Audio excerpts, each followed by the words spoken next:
I stared at my phone, reading my sister Vivian's text for the third time, my hands shaking so hard I almost dropped it. "Oh, we had it yesterday. Just close family. Thanks for the $20K, though. $20,000. My entire savings. The down payment for my first home gone. I'd wired it 2 days ago for her dream wedding. Texted her how excited I was to celebrate her big day tomorrow, and this was her response. She didn't just exclude me from her wedding. She used me, humiliated me, then thanked me for funding the party I wasn't invited to like I was some ATM, not her sister, not the person who raised her after Mom got sick. My vision blurred with tears, but then I noticed something strange in my banking app, that $20, $1,000 transfer. It wasn't labeled gift. It said Wedding Collateral Fund Cosigner Required. Cosigner collateral. Those aren't wedding words. Those are loan words. I called my bank with trembling fingers, and what they told me made my blood run cold. I wasn't just scammed.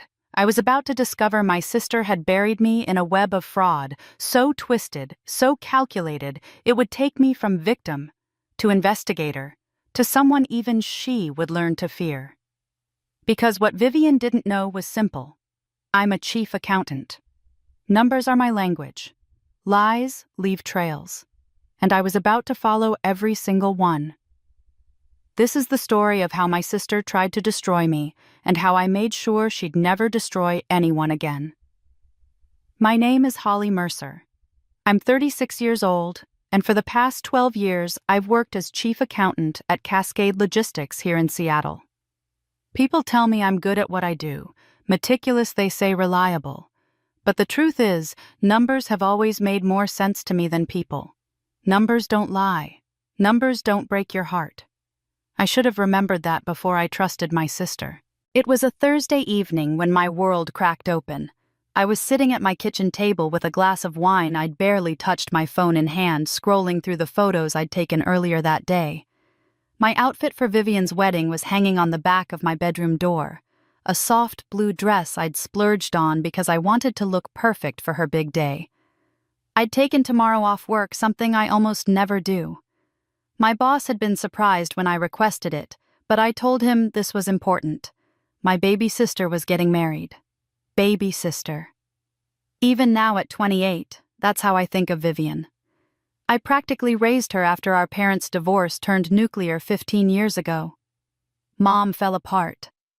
Dad disappeared into his new life, and I was 21 trying to finish college while making sure Vivian had everything she needed.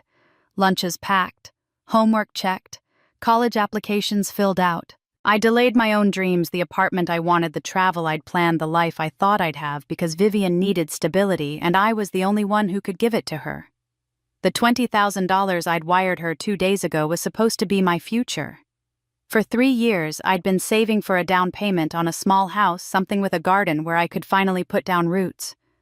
But when Vivian called me a month ago crying about how expensive weddings were, and how she and Grant couldn't afford the venue they'd fallen in love with, I didn't hesitate. She's my sister. She's all the family I really have left. What's money compared to that? I typed out a message, my heart full of the kind of warmth that only family can create. Can't wait for your big day tomorrow. I'm so proud of you, Viv. You're going to be the most beautiful bride. I love you so much. I added a heart emoji and hit send, then set my phone down and took a sip of wine. Tomorrow would be wonderful. I'd watch my sister marry the man she loved, and maybe, just maybe, I'd finally feel like all those years of sacrifice had been worth it. Maybe I'd finally stop feeling like I was always giving and never receiving. My phone buzzed 3 hours later. I was already in my pajamas, about to turn in early so I'd be rested for the ceremony. I picked it up, expecting Vivian to send me some last-minute detail about where to meet or what time to arrive. Instead, I read, "Oh, we had it yesterday. Just close family. Thanks for the $20K, though." I stared at the screen. The words didn't make sense. They were in English, arranged in a grammatically correct sentence, but my brain couldn't process their meaning. Yesterday, close family, I read it again. Then a third time. My hands started shaking. She'd had the wedding yesterday. without telling me, without inviting me. After I'd given her $20,000, nearly everything I had, she'd excluded me from the single most important day of her life and announced it with the casual cruelty of someone commenting on the weather. I tried to call her. The phone rang twice, then went to voicemail. "Hey, it's Viv. Leave a message." Her voice was bright, happy, carefree. I hung up without speaking. What would I even say? How do you put betrayal this profound into words? I sat there on my couch, still holding my phone, and felt something crack inside my chest. It wasn't dramatic. There was no sob, no scream, just a quiet, terrible breaking, like ice fracturing under weight it was never meant to bear. Denial came first. Maybe it was a joke. Vivian had always had a dark sense of humor, hadn't she? Maybe this was her weird way of teasing me before tomorrow's real ceremony. But even as I tried to convince myself, I knew it was a lie. The tone of her message wasn't playful. It was dismissive, transactional. "Thanks for the $20K, though." Like I was a sponsor, not her sister. Then came the hurt washing over me in waves that left me breathless. I thought of all those nights I'd stayed up late helping her with homework while I struggled to finish my own degree. I thought of the birthday parties I'd thrown for her, the Christmas presents I'd carefully chosen, the late-night phone calls when she needed advice or comfort or just someone to listen. I thought of every time I'd put her needs before my own, believing that's what family meant. Believing she'd do the same for me. Finally, anger arrived. Cold, clarifying, sharp as a knife blade. I opened my banking app with hands that had stopped shaking and started calculating instead. The transaction history showed the wire transfer $20,000 sent to Vivian Quinn. But the label on the transaction caught my eye. I'd entered it as wedding gift, Vivian and Grant, when I initiated the transfer, but now it read something different. Wedding collateral fund cosigner required. I stared at those words. Collateral. Cosigner. Those weren't terms associated with gifts. Those were loan terms, banking terms, terms that meant obligation, debt, legal liability. Something was very, very wrong. My professional instincts kicked in, overriding the emotional chaos. I've been an accountant for over a decade. I know how to read financial documents, how to spot irregularities, how to follow paper trails. And right now, every alarm bell in my trained mind was screaming that this transaction wasn't what I thought it was. I grabbed my laptop and pulled up my full bank statement, cross-referencing the wire transfer with my records. The money had definitely left my account, but the classification had changed sometime between when I sent it and now. Someone had modified the transaction label. That wasn't something that happened accidentally. Banks don't just randomly reclassify transfers. My phone sat on the coffee table screen, still lit with Vivian's cruel message. Next to my laptop was the printed receipt from when I'd bought her wedding gift, a set of vintage crystal champagne flutes I'd found at an estate sale, the kind of thing she'd mentioned wanting once, years ago. I'd remembered. I always remembered. She hadn't even invited me. I picked up my phone and dialed my bank's 24-hour helpline. My finger was steady now. My voice would be steady too. Whatever was happening here, I was going to find out. I was going to understand exactly what my sister had done. The automated system answered, "Thank you for calling First National Bank.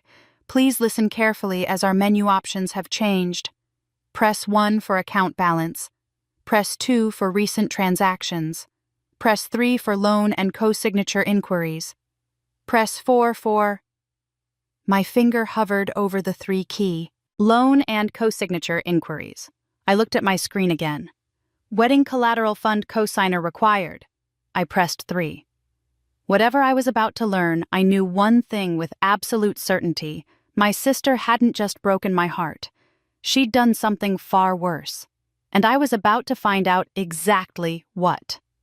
The automated system transferred me to a representative after what felt like an eternity of hold music. When a woman's voice finally came through, professional and slightly weary, I forced myself to speak calmly. "Hello, My name is Holly Mercer. I'm calling about a transaction on my account that's been labeled as collateral for a loan. I need to understand what that means. There was the sound of typing, then a pause. Account number, please. I rattled it off from memory. More typing. The pause grew longer, and my stomach tightened with each passing second. Ms. Mercer, I'm showing that you're listed as co-guarantor on a loan issued 3 weeks ago.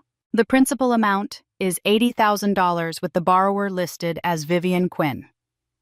The room tilted. $80,000, not $20,000. 80. That's impossible, I said, hearing my voice rise despite my attempt at control.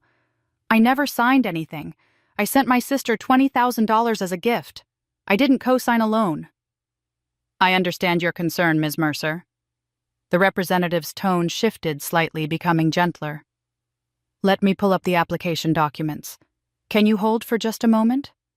I couldn't speak, so I just waited, my heart hammering against my ribs. When she came back, her voice had that careful quality people use when delivering bad news.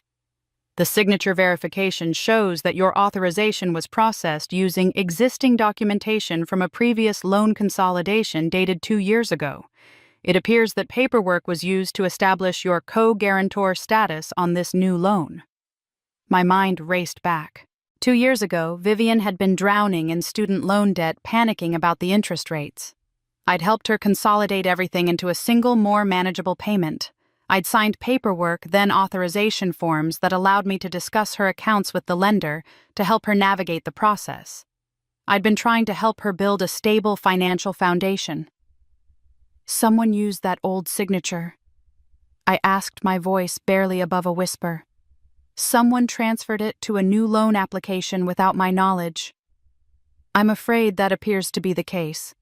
Unfortunately, this happens more often than you'd think, especially with family members who have access to each other's documentation. I'm very sorry, Ms. Mercer. You'll need to file a formal dispute and possibly a fraud report. The validation in her words, the acknowledgement that this was real, that I wasn't crazy, should have been comforting. Instead, it was horrifying.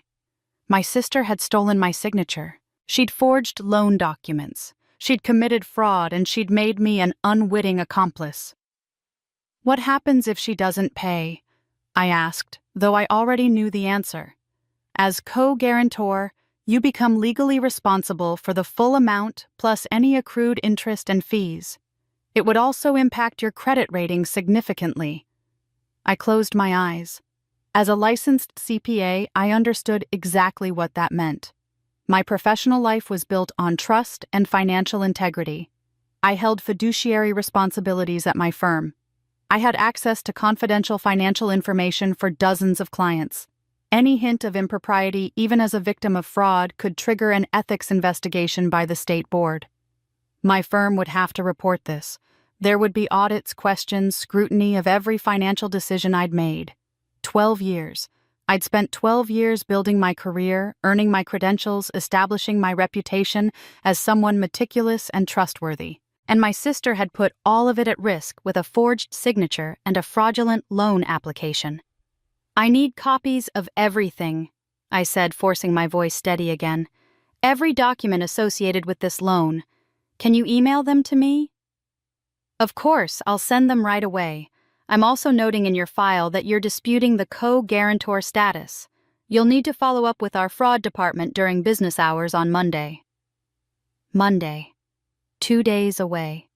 2 days of sitting with this knowledge, this betrayal, this catastrophic risk to everything I'd worked for.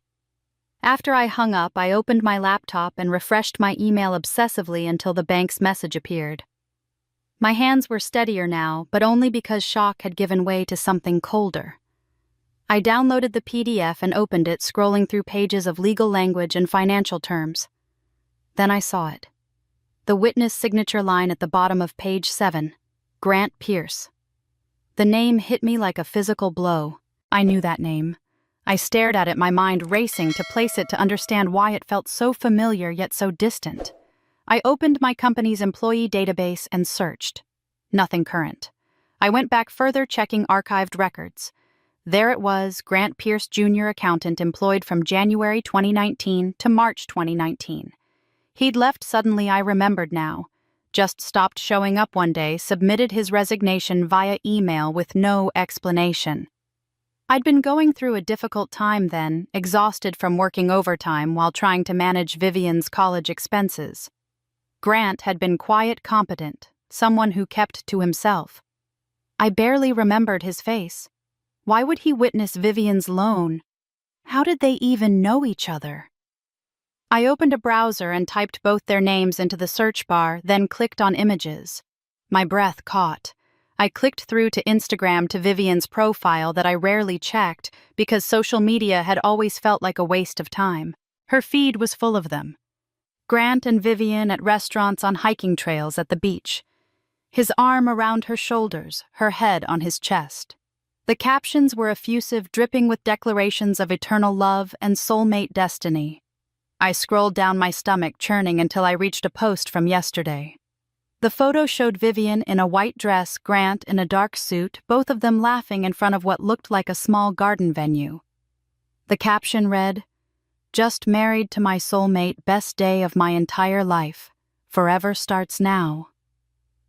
The man witnessing the fraudulent loan wasn't a stranger. He was her husband, and 6 years ago he'd worked at my firm. I sat staring at that Instagram post until my eyes burned, trying to reconcile the smiling couple in the photo with the $80,000 fraud now attached to my name. Grant Pierce. 6 years ago, he'd been a forgettable colleague. Now he was my sister's husband and apparently complicit in whatever scheme she was running. But first, I needed to understand what had actually happened yesterday. I needed facts, not assumptions. I zoomed in on the background of Vivian's wedding photo, looking for identifying details. There was a pergola draped with white fabric, manicured hedges, and what looked like a stone fountain. In the corner of one image, I could just make out a wooden sign with elegant script. I enlarged it until the letters became clear: Bellevue Estate Gardens. I pulled up their website and found the phone number. It was nearly midnight, but venues like this usually had after-hours voicemail for inquiries. I dialed, not expecting anyone to answer. Bellevue Estate Gardens, this is Marcus speaking. How can I help you? I steadied my voice, slipping into the professional tone I used for client calls. Hello, I'm interested in booking your venue for a wedding next spring, and a friend of mine just had her ceremony there yesterday. The Quinn Pierce wedding. She raved about it, and I was hoping to ask about your wedding packages. There was a pause, then the sound of typing. Let me check our event calendar for yesterday. Quinn Pierce, you said? Yes, that's right. More typing, a longer pause. I'm not seeing a wedding under that name. We did have a private brunch event for a Quinn party, though. About 15 people, 2-hour rental. Was your friend perhaps a guest at that? My heart started racing, but I kept my voice pleasant, curious. Oh, maybe I'm confused. Could you tell me more about that event? I want to make sure I'm looking at the right package. Sure, it was just our basic garden brunch setup. Tables, chairs, mimosa service. We don't do full ceremony setups for brunch events, just the social space. It's one of our more affordable options, actually. Not a wedding. A brunch. I pressed further. That's interesting. Do you happen to have pricing information you could send me?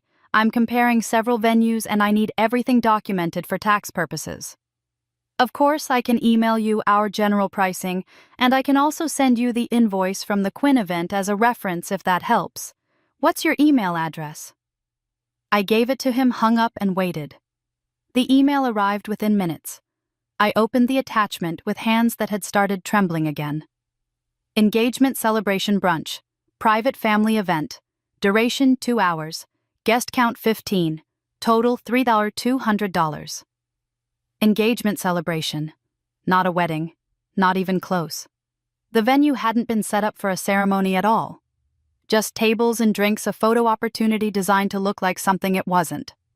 I went back to Instagram this time, creating a new account under a generic name so I could examine Vivian's posts without her knowing I was looking. I scrolled through every photo from yesterday, analyzing them with the same attention to detail I brought to financial audits. The white dress Vivian wore was pretty, but it was a cocktail dress, not a wedding gown. No train, no veil, no bridal details. Grant's suit was nice but ordinary. No boutonniere, no special wedding accessories. The guests in the background held champagne flutes and stood in casual clusters around bistro tables. Nobody was seated in rows. There was no aisle, no altar, no officiant visible in any shot. Not a single photo showed an exchange of rings or a kiss at the conclusion of a ceremony. It was all angles and implications. The white dress suggested bride. The formal attire suggested wedding. The champagne suggested celebration. But there was no actual wedding anywhere in these images. Just a staged performance designed to create an illusion for people who weren't there. I read through the comments. Friends and acquaintances congratulating Vivian, saying how beautiful she looked, how happy they were for her. But none of the comments from people who'd actually attended mentioned witnessing a ceremony. They talked about the lovely brunch, the beautiful venue, the fun gathering. Not one person said, "The ceremony was beautiful," or "The vows were so moving." Because there had been no ceremony, no vows, no wedding, just theater. Just fraud dressed up in white and posted online for the world to believe. I was about to close my laptop when a new email notification popped up. The sender was a name I didn't recognize, but the subject line made my blood run cold. Thank you for choosing Bellevue Estate Gardens. Invoice for Mercer Accounting Trust. My hands froze over the keyboard. Mercer Accounting Trust. That was the business entity my firm had established years ago for certain client services. I had signature authority on that account, but I hadn't authorized any payments to event venues. I hadn't authorized anything related to Vivian's fake wedding. I opened the email.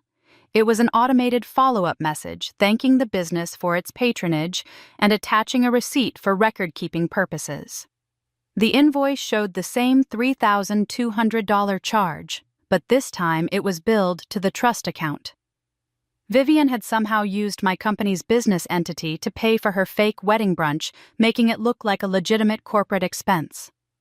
This wasn't just personal betrayal anymore. This was identity theft. This was business fraud.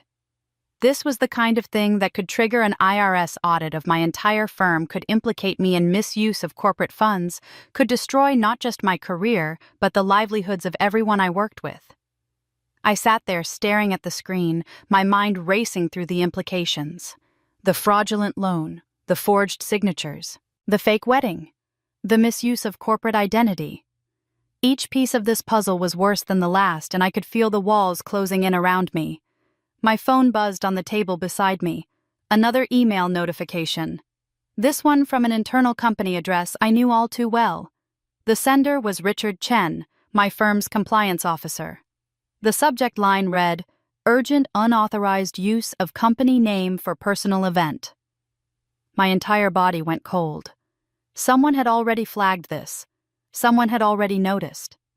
And now I had less than 12 hours before I'd have to explain to my employer why the company's business trust had been used to pay for my sister's fraudulent celebration. I didn't sleep that night. By the time the sun rose Friday morning, I'd already showered, dressed in my most professional suit, and rehearsed what I'd say to Richard Chen a dozen times. The email had requested a meeting at 9 o'clock sharp. I arrived at his office at 8:55, my leather portfolio clutched against my chest like armor. Richard was already there, sitting behind his desk with reading glasses perched on his nose, studying something on his computer screen. He looked up when I knocked on the open door frame, and his expression was unreadable. "Holly, come in. Close the door, please." I did as he asked and sat in the chair across from him, my spine rigid, my hands folded carefully in my lap to keep them from shaking. "I received an inquiry yesterday from our banking institution." Richard began, his tone measured and careful. "There's been unusual activity associated with the Mercer Accounting Trust, specifically a payment authorization for a personal event that doesn't align with any of our client accounts or approved business expenses." "I know," I said quickly. "I received the same invoice last night." "Mr. Chen, I need you to understand that I did not authorize that transaction. Someone has used the trust name without my knowledge or consent." He leaned back in his chair, studying me over the top of his glasses. "Holly, you've been with this firm for 12 years. Your work has been exemplary. But this kind of irregularity raises red flags with auditors and the state CPA board. If this isn't resolved quickly and thoroughly, it becomes a compliance issue that affects everyone here." The weight of his words settled over me like a physical thing. "I understand. What do you need from me?" "Full documentation by end of day today. Every piece of evidence you have that demonstrates this was unauthorized use of the trust. Bank statements, correspondence, anything that establishes a clear timeline and shows you had no involvement in approving this expenditure." He paused, and his expression softened slightly. "Holly, I'm not accusing you of anything, but I need you to understand the seriousness of this situation. If we can't prove to the auditors that this was fraud committed against you and the firm, rather than embezzlement committed by you, then we're both in very difficult positions." 72 hours. I had until end of business today to prove I wasn't a thief. The injustice of it burned in my throat, but I swallowed it down and nodded. "You'll have everything you need by 5 o'clock. When I got back to my desk, my hands were shaking so badly I could barely unlock my phone. I pulled up my contacts and dialed the one person I knew could help me navigate this nightmare. Aaron Nakamura answered on the second ring. "Holly, it's 7 in the morning. What's wrong?" "Everything," I said, and then the story came pouring out. The fake wedding, the forged loan documents, the misuse of my company's business trust, the meeting I'd just had with Richard Chen. Aaron listened without interrupting, and I could hear her shifting from sleepy friend to sharp attorney with each detail I provided.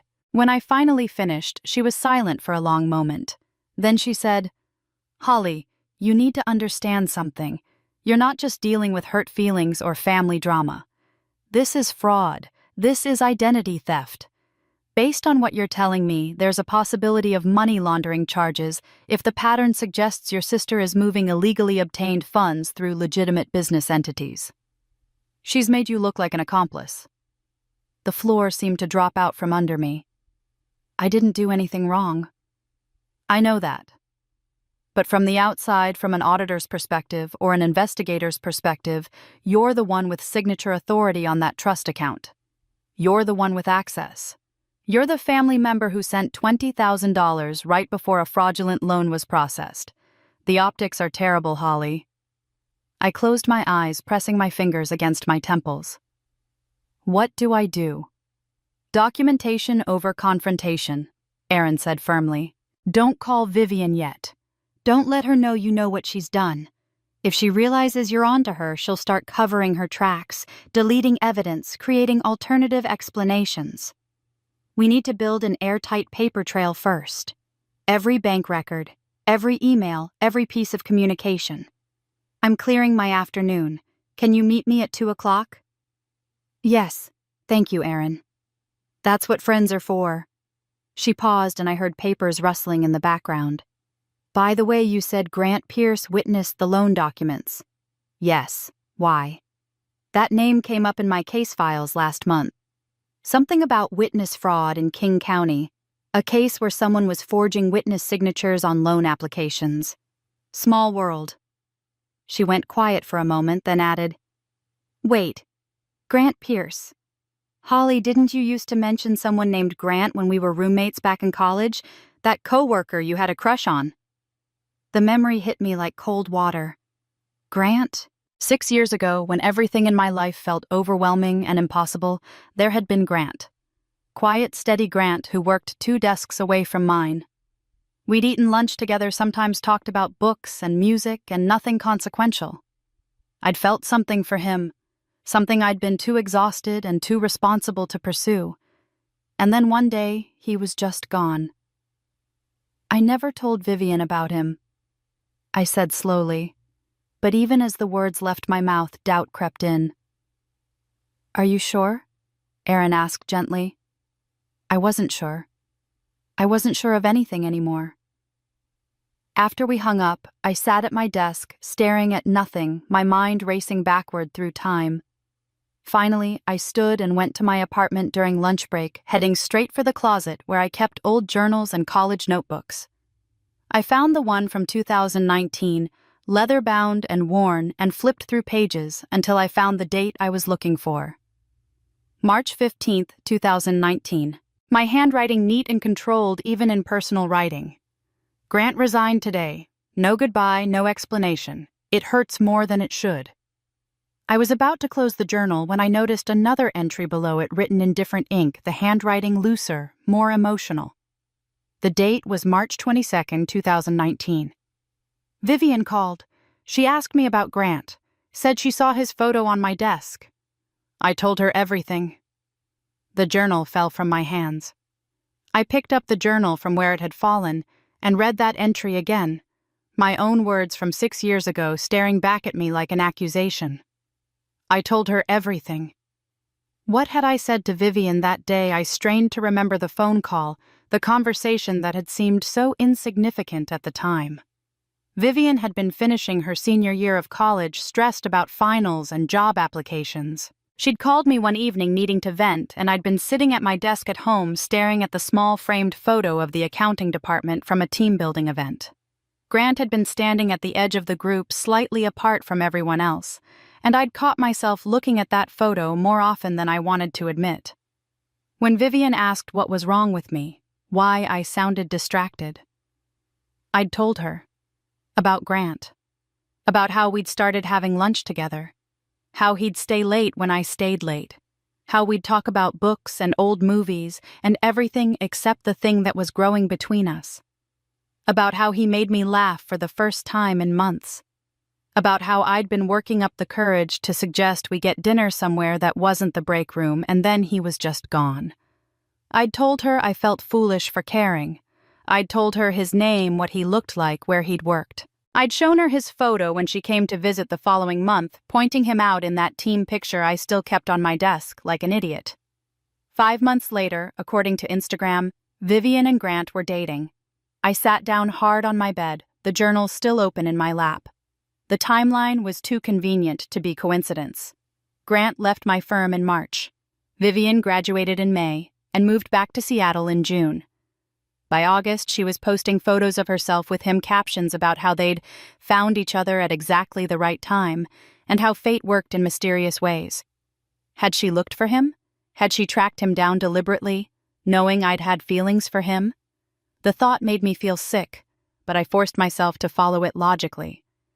Vivian was 22, then fresh out of college, beautiful and charming when she wanted to be. Grant was 30, quiet and reserved.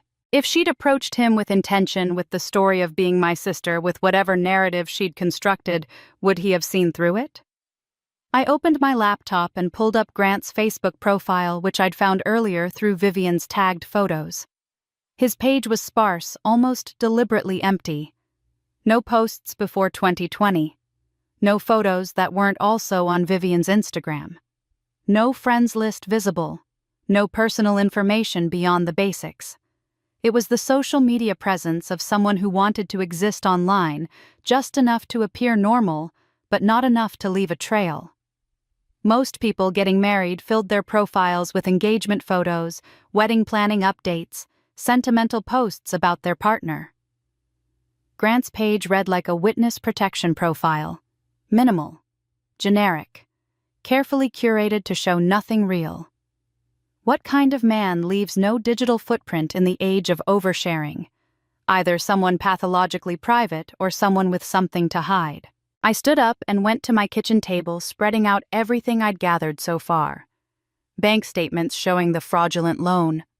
The venue invoice with my company's name on it. Screenshots of Vivian's fake wedding posts. The loan documents with Grant's witness signature. My old journal entry proving I'd told Vivian about him 6 years ago. Part of me wanted to call Vivian right now to scream at her until my voice gave out to demand she explain how she could do this to me. Not just the money, though, that was devastating enough, but Grant. She'd taken the one person who'd made me feel something other than exhausted responsibility, and she'd turned him into a weapon. Whether he knew it or not, he'd become part of her scheme. But Aaron's voice echoed in my head. Document, don't confront. build the case first. I forced myself to breathe slowly, to think like an accountant, instead of a betrayed sister. I opened a new spreadsheet and started entering data. Column 1 dates, Column 2 events, Column 3 financial transactions, Column 4 witnesses and involved parties, Column 5 discrepancies and red flags. I worked methodically, creating a timeline that would make sense to an auditor, to a lawyer, to anyone who needed to understand what had been done to me. March 2019. Grant resigns. March 2019. I tell Vivian about Grant. June 2019. Vivian moves to Seattle. August 2019. Vivian and Grant begin dating.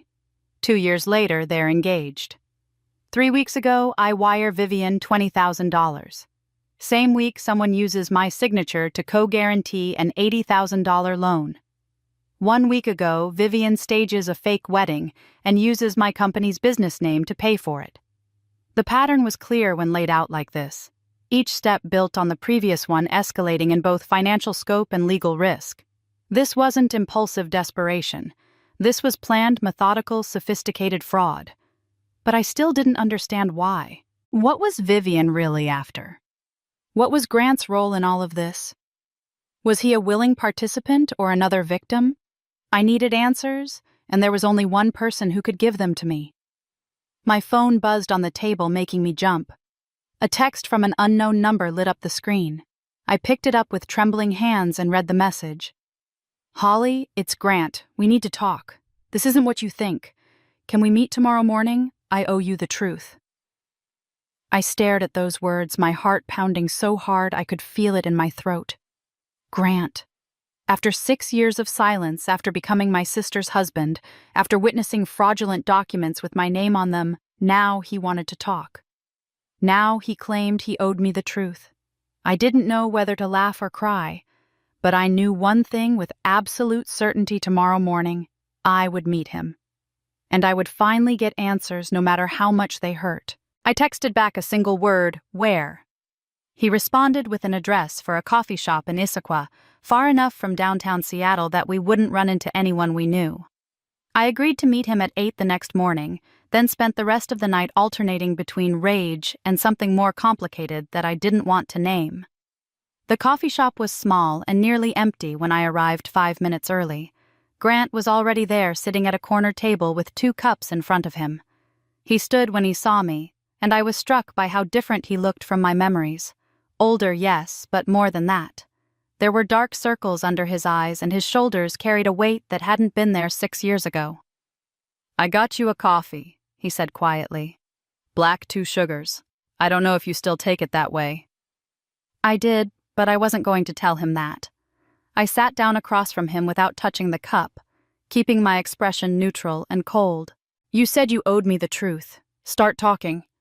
He flinched at my tone but nodded. "I never meant to hurt you, Holly. Not 6 years ago and not now." "Then why did you—" The words came out sharper than I intended. "Why did you just disappear? Why are you with my sister?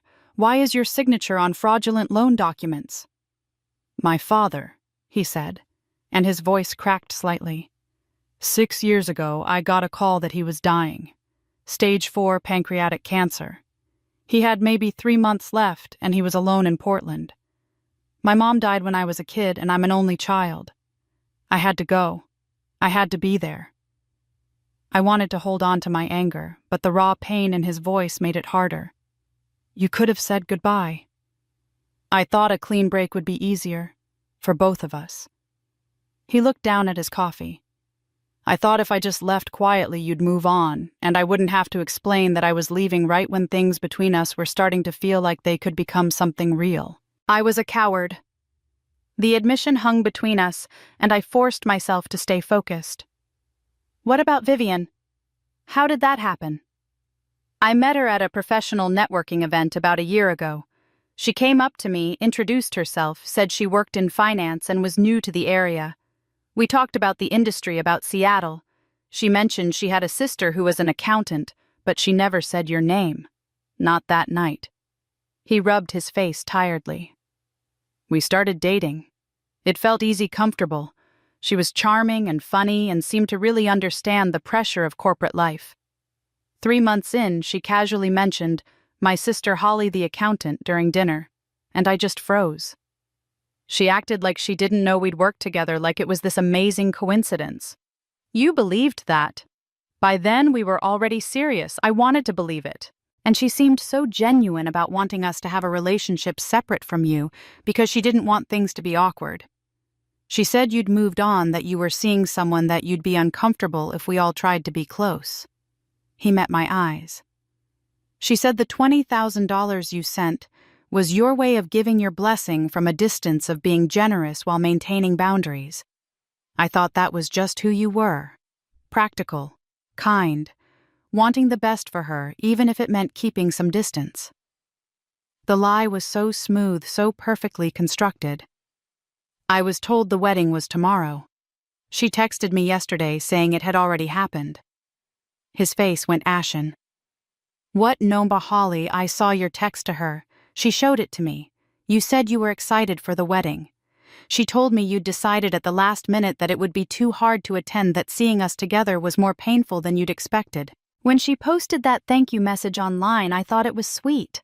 I thought you two had worked it out privately. We didn't work anything out. She excluded me and then mocked me for it. I pulled out my phone and showed him Vivian's actual text.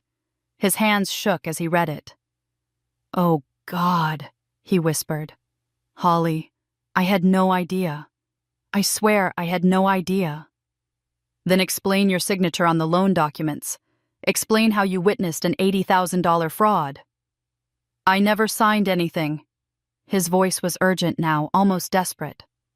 3 days ago, I found paperwork in Vivian's bag. I wasn't snooping, I was looking for her phone charger. But there was this folder, and I saw your name and mine, and I opened it. The witness signature on those loan papers isn't mine. It's forged. Look."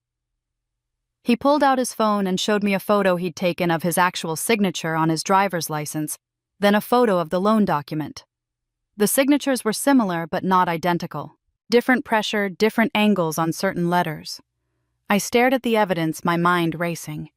"You're saying you're a victim too?" "I'm saying Vivian has been lying to both of us, and it's worse than you know." He reached into his jacket and pulled out a folded piece of paper, sliding it across the table. "I found her termination letter from her last job. She was fired 8 months ago for financial misconduct. She was falsifying expense reports, billing personal purchases to corporate accounts. They didn't press charges because she paid it back, but she lost her job. She's been unemployed this whole time, and I think she's in serious debt." I unfolded the letter and scanned it. The details were damning. Systematic fraud over 6 months. Nearly $15,000 misappropriated. "There's more," Grant said, his voice dropping. He slid another piece of paper across. A hotel invoice. The venue brunch. It wasn't paid for by me or Vivian. It was paid for by someone named Derek Lyle. I have no idea who that is, but his credit card is on file. Vivian's been lying about everything, Holly. The wedding, the money, her job. I don't know what she's caught up in, but we're both in the middle of it. Derek Lyle. Another name, another thread in this increasingly tangled web. My head was spinning with new information, new questions, new fears about just how deep Vivian's deception went. Grant's phone buzzed on the table between us. He glanced at the screen, and his face drained of all color. "What is it?" I asked. He turned the phone so I could see. A text from Vivian. "I see you, Grant. Enjoy your little reunion. This won't end well for either of you." We both looked up at the same time, scanning the coffee shop windows, the parking lot beyond. She was watching us, right now, and she wanted us to know it. We left the coffee shop separately, Grant going out the back entrance while I waited 5 minutes before walking to my car. The paranoia felt ridiculous and justified in equal measure. If Vivian was watching us, we needed to be careful. If she wasn't, then her text had accomplished exactly what it was designed to do: make us afraid. I drove to my office but couldn't focus on work. Instead, I locked my door and opened my laptop, pulling up the professional databases I had access to through my firm. Grant had texted me Derek Lyle's full name and approximate age from the hotel invoice. It was time to find out who this man was and what role he played in Vivian's web of lies. The search results loaded slowly, and what I found made my stomach turn. Derek Lyle, age 34, current address in Portland. His public record read like a roadmap of financial misconduct. 3 civil suits for unpaid debts totaling over $40,000. 1 arrest in 2021 for check fraud, though the charges had been dropped due to insufficient evidence. His employment history was a parade of red flags. He'd worked as a financial consultant for at least 6 different LLCs over the past decade, none of which existed for more than 2 years. This wasn't someone who made mistakes. This was someone who made a living off other people's money and other people's trust. I dug deeper, searching for any connection to Vivian. Social media was sparse, but I found an old Facebook photo from 2019 tagged with both their names. They were at a restaurant, Vivian laughing at something off-camera, Derek's arm around her shoulders. The caption from a mutual friend read, "Cutest couple ever." The date stamp showed it was from October 2019, right around when Vivian had graduated and moved to Seattle. Grant had said he met Vivian last year, but she'd been with Derek in 2019 and apparently through 2020. That meant she'd been with Derek first, broken up with him at some point, and then deliberately sought out Grant. The timeline was becoming clearer and more disturbing. I called Grant, and he answered on the first ring. "Did you find anything?" Derek Lyle is exactly the kind of person who teaches others how to commit fraud. Multiple lawsuits, fraud charges, a history of shell companies. And Grant, he dated Vivian in 2018 through at least 2020.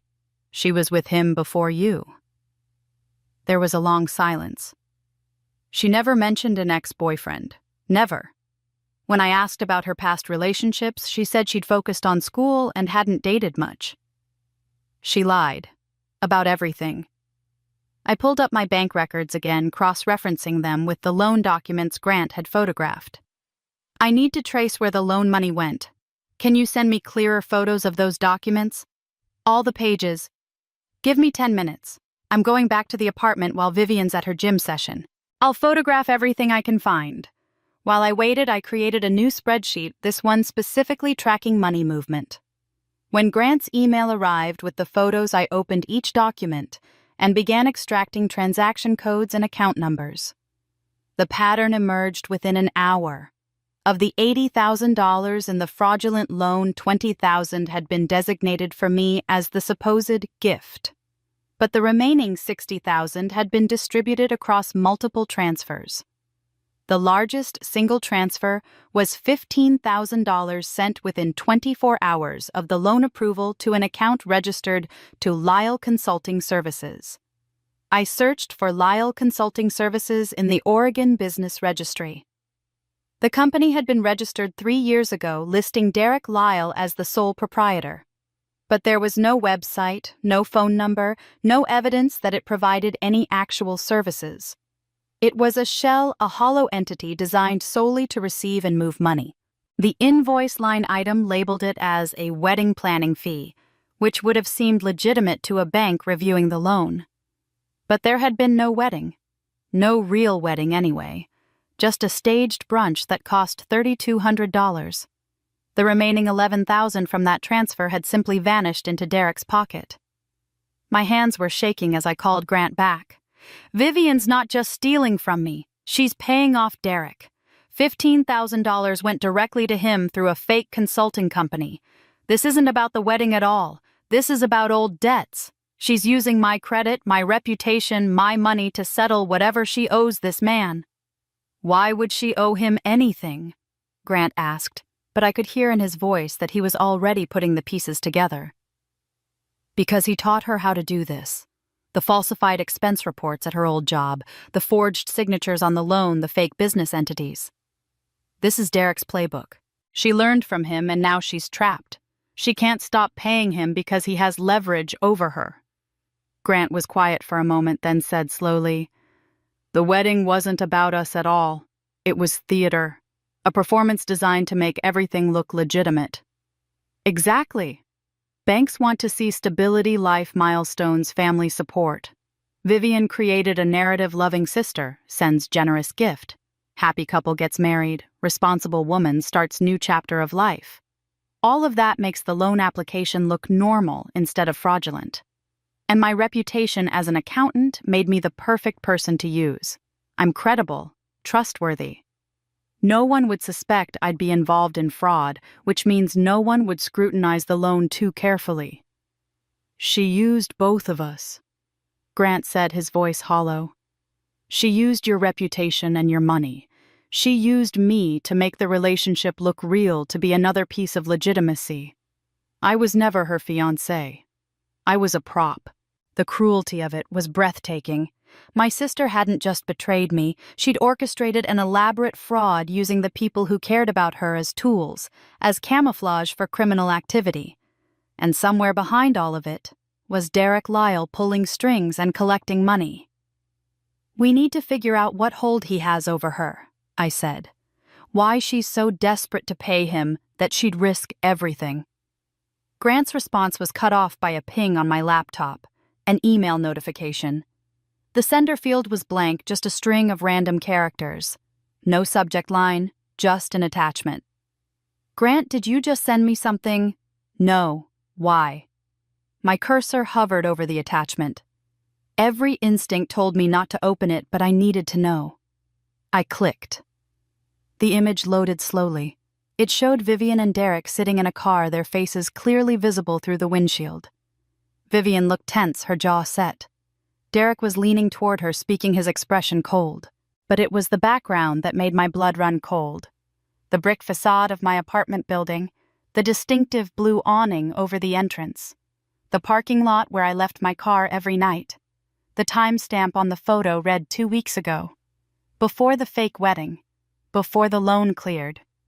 While Vivian was still planning all of this. The subject line of the email, which I'd thought was blank, resolved as the image fully loaded, "She's been watching you." I stared at that photo for a full minute before I could move again. Vivian and Derek parked outside my home watching me. Planning this. The violation felt physical, like someone had broken into my apartment and gone through my things. They'd been surveilling me while pretending everything was normal, while Vivian sent me cheerful texts about wedding plans and asked my opinion on flower arrangements. Erin called me 3 times before I finally answered. She'd obtained Vivian's financial records through legal channels I didn't entirely understand and didn't want to question. When I met her at her office that afternoon, she had printouts spread across her conference table like evidence at a crime scene. "There's a lot here," she said, her expression grim. Credit card statements, bank transfers, payment histories going back 2 years. Most of it is what we expected, debt, cash advances, payments to Derek Lyle, but there's one recurring charge that doesn't fit the pattern. She slid a highlighted bank statement toward me. My eyes tracked down to the marked line, Evergreen Memory Care Portland, or $4,200. A care facility, I said, confused. Why would Vivian be paying a care facility? Erin's expression shifted to something I couldn't quite read. Concern, maybe. Or pity. "Holly, when did your mother die?" The question felt like a non sequitur. 4 years ago, February 2021. Why? You attended the funeral. There wasn't a funeral. Mom wanted cremation, no service. Vivian handled everything because she was living in Portland at the time and I was buried in tax season. She said Mom wanted it to be simple, peaceful, private. The words sounded hollow even as I spoke them, and a terrible coldness was spreading through my chest. Erin pointed to the bank statement. This charge has been recurring monthly for 4 years, since March 2021. If your mother died in February, why would Vivian be paying a memory care facility? The room seemed to tilt. I gripped the edge of the conference table to steady myself. No, that's not possible. Vivian sent me photos of Mom's urn. She sent me the death certificate. Did you ever see your mother's body? Did you ever speak to the facility or the crematorium directly?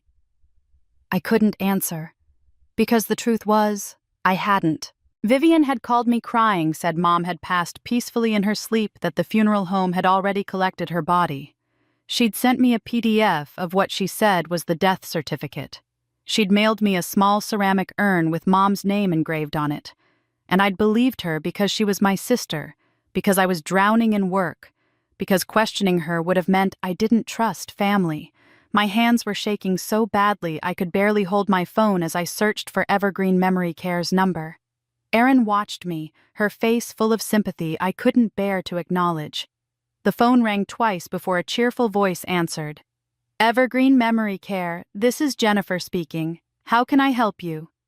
I need information about a resident, I managed, my voice sounding strange and distant. Margaret Mercer. I'm her daughter Holly. Oh, Mrs. Mercer. The receptionist's warmth felt like a knife. She's doing well, all things considered. Stable condition. Would you like to schedule a visit? I don't think we've met yet. Your sister Vivian usually handles everything. The world stopped. Everything stopped. She's alive.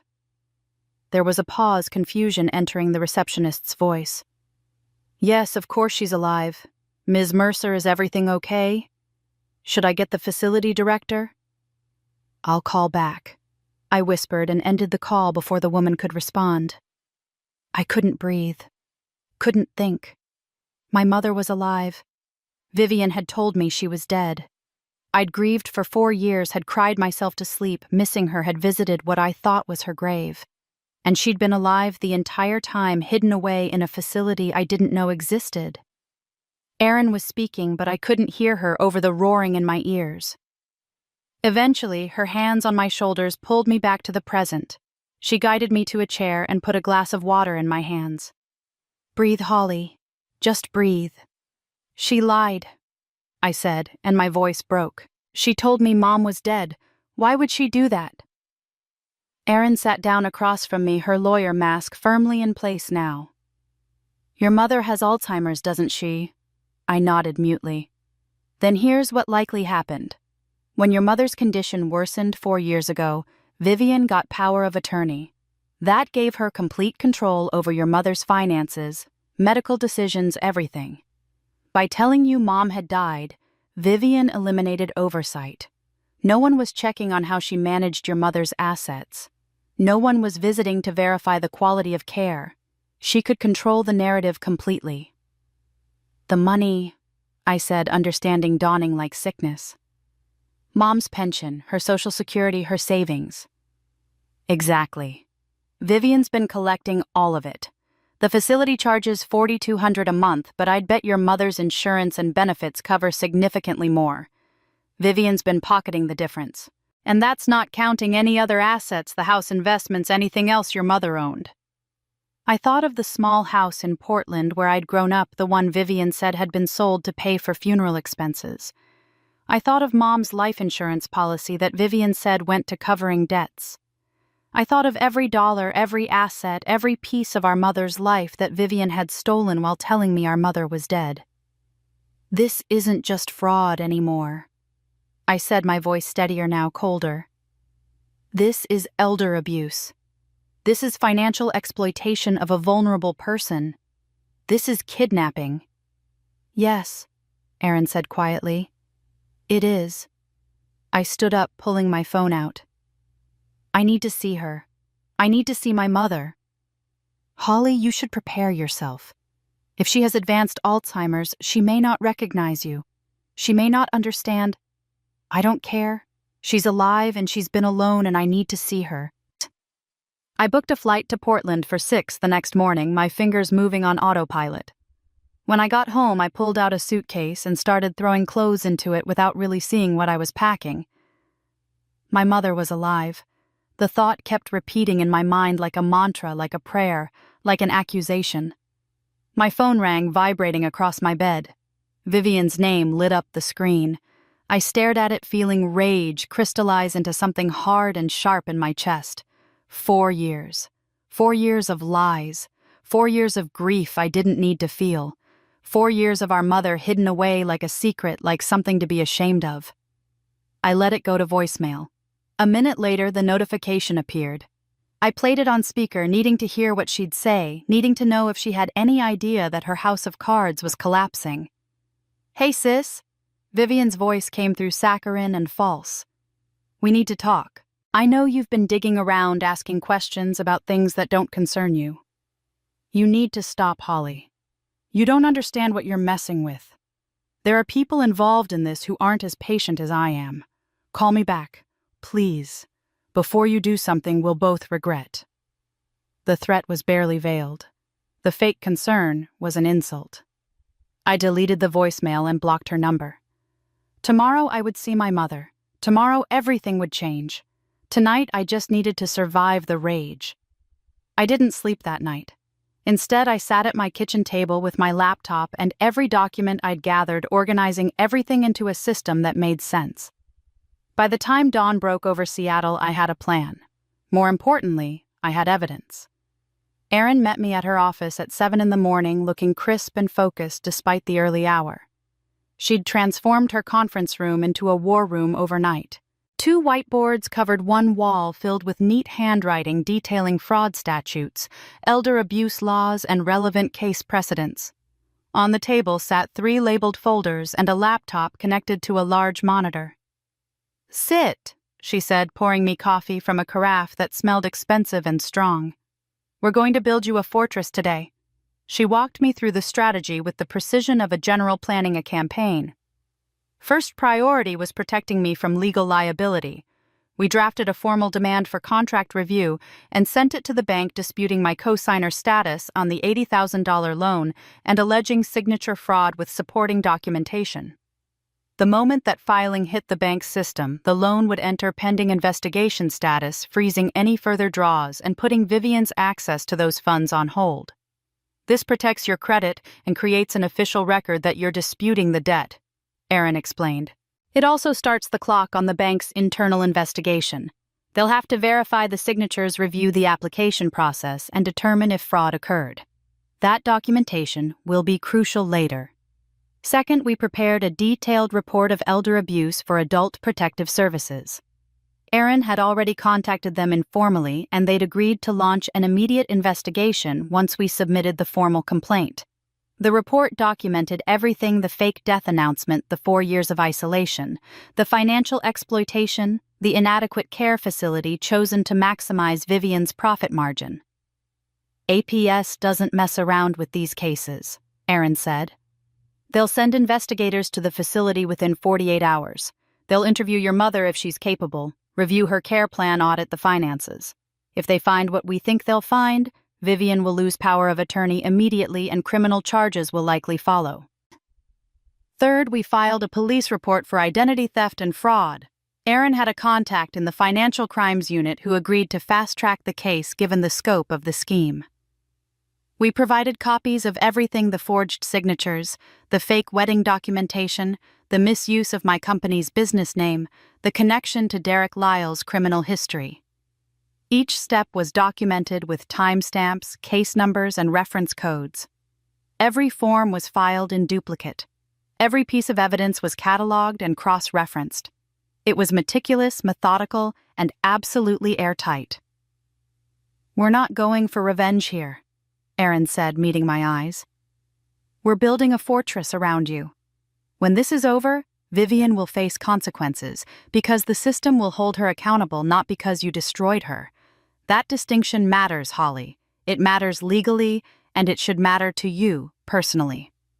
For the first time in days, I felt something shift inside me. The grief and rage were still there, but underneath them was something steadier: control, purpose, clarity.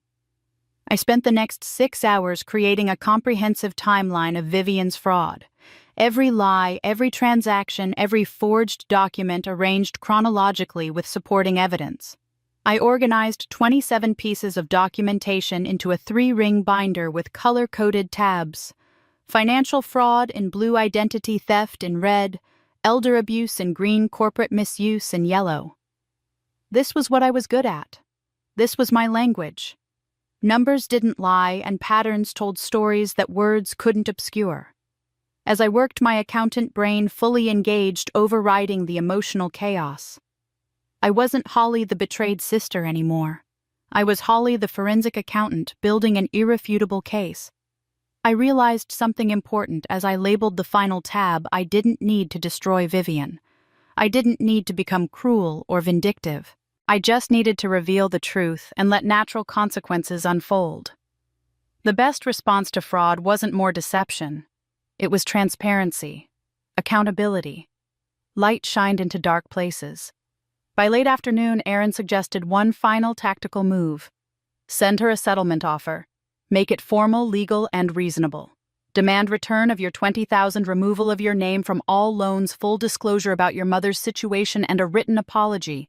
Give her 48 hours to respond. You think she'll accept? No. But that's not the point. If she accepts, she's admitting guilt, but we might be able to resolve this without a lengthy prosecution. If she refuses or ignores it, we have documentation that you attempted peaceful resolution first. That makes you look reasonable and her look recalcitrant.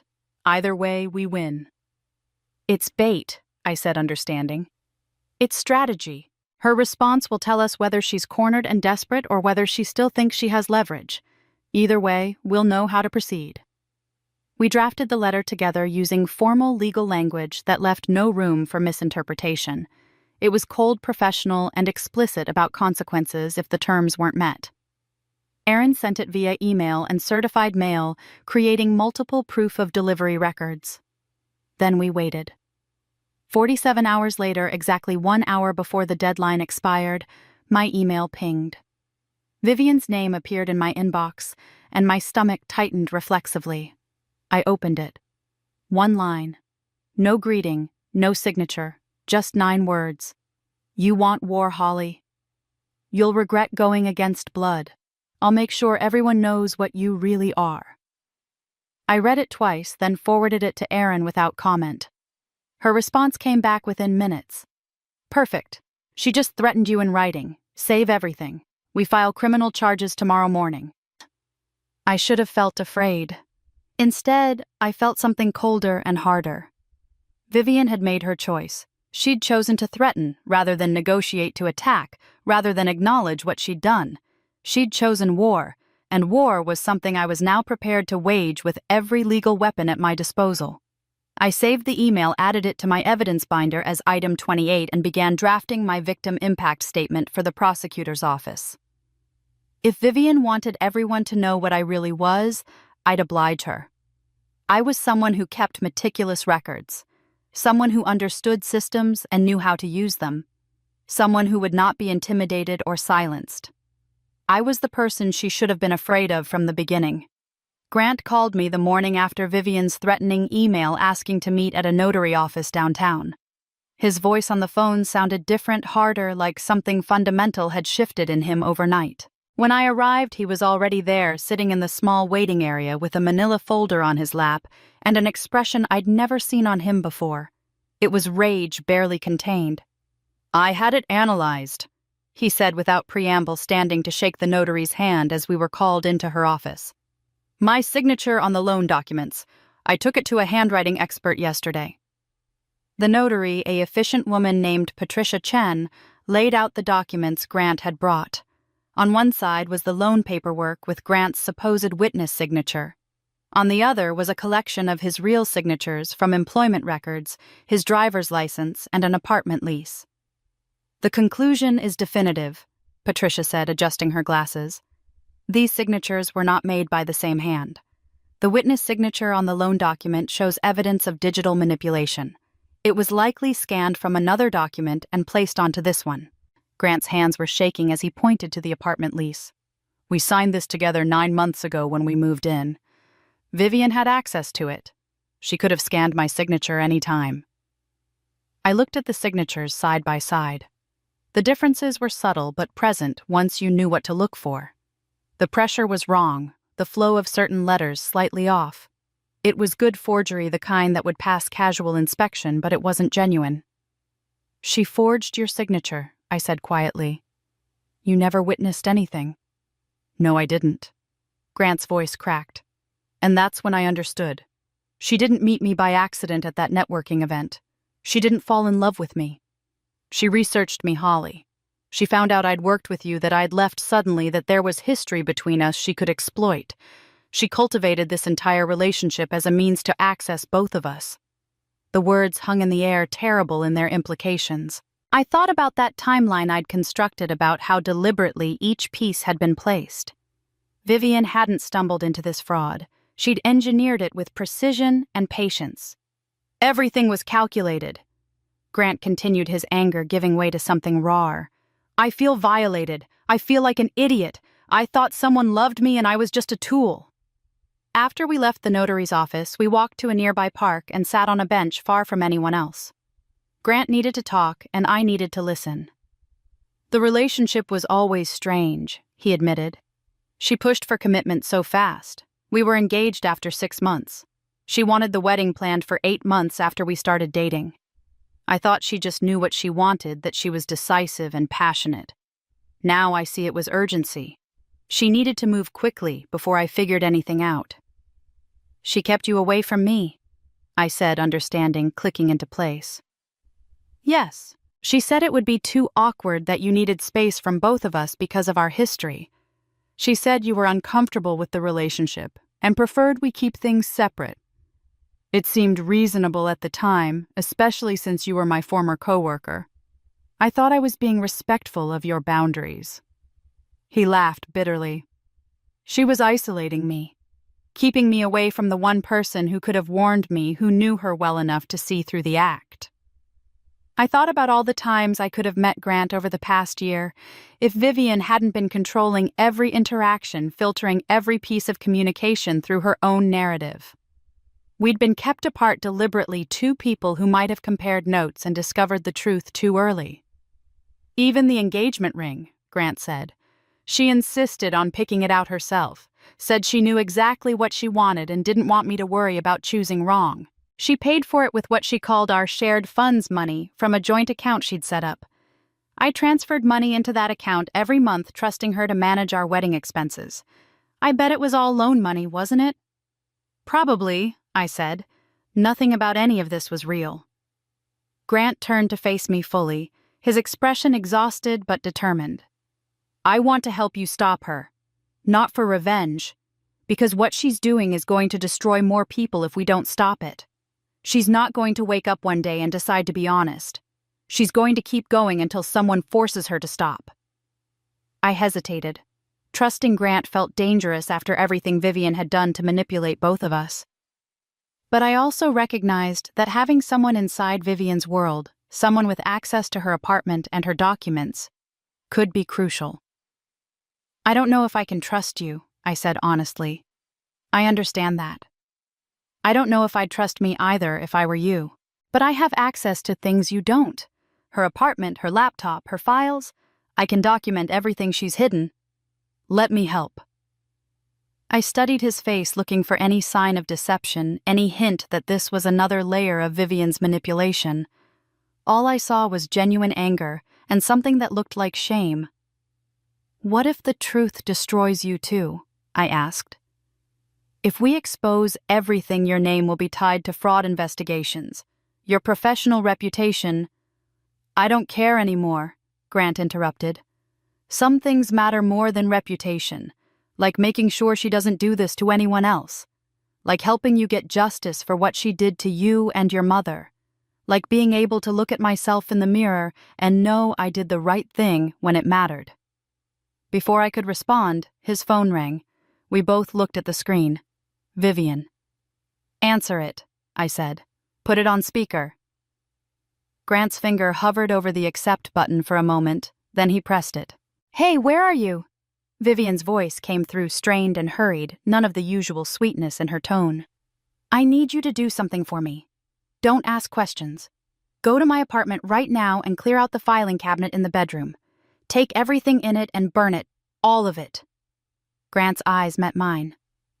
"Why, what's going on?" "The police might come asking questions. There are documents there that could be misinterpreted. I'll explain everything later, I promise. But I need you to do this for me right now. Can you do this for me, baby? Please." The desperation in her voice was palpable. She knew the walls were closing in. She knew I'd filed reports, started investigations, built a case. Now she was trying to destroy evidence, and she needed Grant to do it for her because she couldn't risk going to the apartment herself. Grant looked at me, waiting for direction. I nodded slowly. He took a breath and said something I knew must have cost him everything. "Okay, Viv. I'll take care of it. Don't worry." Grant ended the call with Vivian and sat staring at his phone like it might explode. The silence between us stretched for a long moment before he finally spoke. "I need to tell you something about the wedding," he said, his voice hollow. "Something I only figured out yesterday when I started really looking at everything." I weighted my stomach, already tightening with dread. After everything I'd learned, I shouldn't have been capable of being shocked anymore. But I was wrong. "There was no officiant," Grant said. "The man who performed the ceremony, the one in the pastor's collar, who said all the right words, he was an actor. Vivian hired him from a theater company in Tacoma." The words didn't process immediately. An actor. I found the invoice in her email. She paid him $300 for a 2-hour appearance. His name is Marcus Webb, and according to his website, he specializes in ceremonial performances for photography and film. Grant's hands clenched into fists on his knees. "I thought we were getting married, Holly. I stood there and said vows and believed every word, but it was all theater, a photo shoot staged to look like a wedding." "But the marriage license doesn't exist. I checked with King County records yesterday. No marriage license was ever filed under our names." When I asked Vivian about the certificate a few weeks after the ceremony, she said it was being processed through the county office, that there were delays. Every time I brought it up after that, she had another excuse. The paperwork was delayed. The office made an error. It would be ready next week. I believed her, because why would someone lie about being married? I thought about those Instagram posts, all those photos of Vivian in her white dress with Grant beside her in his suit. The performance had been convincing enough to fool everyone who saw it, including the man standing next to her. "You're not married," I said, the reality settling over me. "You never were." The whole thing was designed to look legitimate for social media and loan applications. A wedding suggests stability, commitment, family support. It's exactly the kind of life milestone that makes fraud look less suspicious. He pulled out his phone and opened Instagram, navigating to Vivian's profile. "Look at this. Really look at it." I took the phone and scrolled through her feed. The posts weren't just personal updates, I realized. They were curated content, each one carefully staged and captioned. Vivian had 40,000 followers. The bio described her as a wedding and lifestyle content creator, with an email for brand partnerships and collaborations. "She's been building an influencer brand," Grant explained. She approached wedding vendors about sponsorships, offering them exposure to her followers in exchange for free services or payment. She pitched herself as someone documenting elegant wedding planning on a budget. The fake ceremony was her portfolio proof that she could create aspirational content. I clicked through to see who her followers were. Most of the accounts looked suspicious, generic usernames with no profile photos and minimal activity. She bought followers. Probably. She told me last month she was close to landing a brand deal with a wedding planning app, something that would pay $50,000 for a year of exclusive content. She needed the follower count and engagement numbers to make it happen. Grant's voice was bitter. Every romantic post, every caption about our love story, it was all marketing copy. I wasn't her partner. I was her model. The cynicism of it was breathtaking. Vivian had monetized a fictional relationship turned fraud into content, made Grant complicit in a scheme he didn't even know existed. "There's something else," Grant said, and the way his voice dropped made me look up from the phone. "Last week, Vivian mentioned she was thinking about announcing a pregnancy soon." My blood went cold. "Is she pregnant?" "No, at least I don't think so. We've been careful about contraception, and when I seemed surprised by the comment, she laughed it off as just thinking ahead, planning future content." He hesitated. "But yesterday, when I was looking through her things, I found pregnancy tests hidden in the back of the bathroom cabinet. 5 of them all unused, still in their wrappers. The implication hung in the air between us, too horrific to voice immediately. She was going to fake it, I finally said. Fake a pregnancy. I think so. Announce it online, post about the joy and anticipation, build sympathy and engagement. Then stage a miscarriage a few months later. Milk the grief, the tragedy, the brave recovery. It would have generated enormous attention, and probably money too, either through sponsorships or through reaching out to you for support during her difficult time. I felt sick. She would exploit a fake dead baby for attention and money. I found the tests before she could execute whatever she was planning. When I confronted her about them, she said she'd just bought them in case that she wanted to be prepared. But the way she said it, Holly, the look on her face, she wasn't embarrassed or defensive. She was calculating, already adjusting her story. Grant looked at me with exhausted horror. There's no bottom to this. There's no line she won't cross. Love, marriage, family, grief, children, everything is just raw material for whatever scheme she's running. Before I could respond, my laptop chimed from my bag. I pulled it out and opened my email. The sender was an official government address, the subject line formal and devastating in its bureaucratic simplicity. Investigation opened.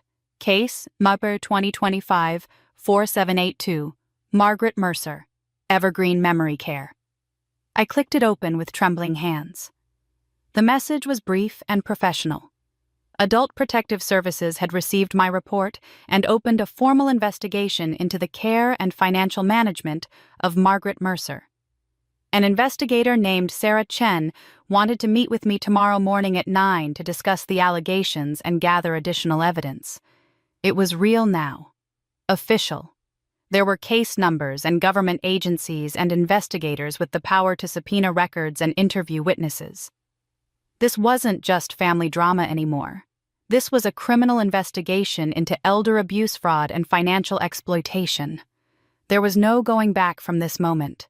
No way to unfile the reports or unopen the investigations. Whatever happened next would unfold according to legal procedures and criminal statutes beyond my control or Vivian's manipulation. I looked at Grant, still sitting beside me on that park bench, and showed him the email. He read it silently, then nodded once.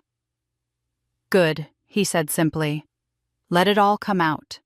Let everyone see what she really is. Tomorrow morning, I would meet with the investigator. Tomorrow, the full machinery of justice would begin turning. Tonight, I just needed to prepare myself for whatever came next. And to brace for Vivian's response when she realized she'd finally been caught. I went home that night and didn't sleep. Instead, I sat at my dining table surrounded by every document, every screenshot, every piece of evidence I'd collected over the past week. My laptop glowed in the dark apartment, and I worked with the kind of focused intensity I usually reserved for year-end audits.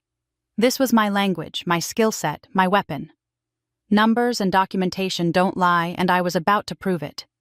By dawn, I had created a 43-page PDF that would serve as the master case file. I organized it into 3 sections, each color-coded and meticulously annotated. The first section, financial fraud, contained copies of the loan documents with the forged signatures, highlighted and cross-referenced bank statements showing the unauthorized transfers documentation of the fake business entity usage with my company's name and a detailed transaction ledger.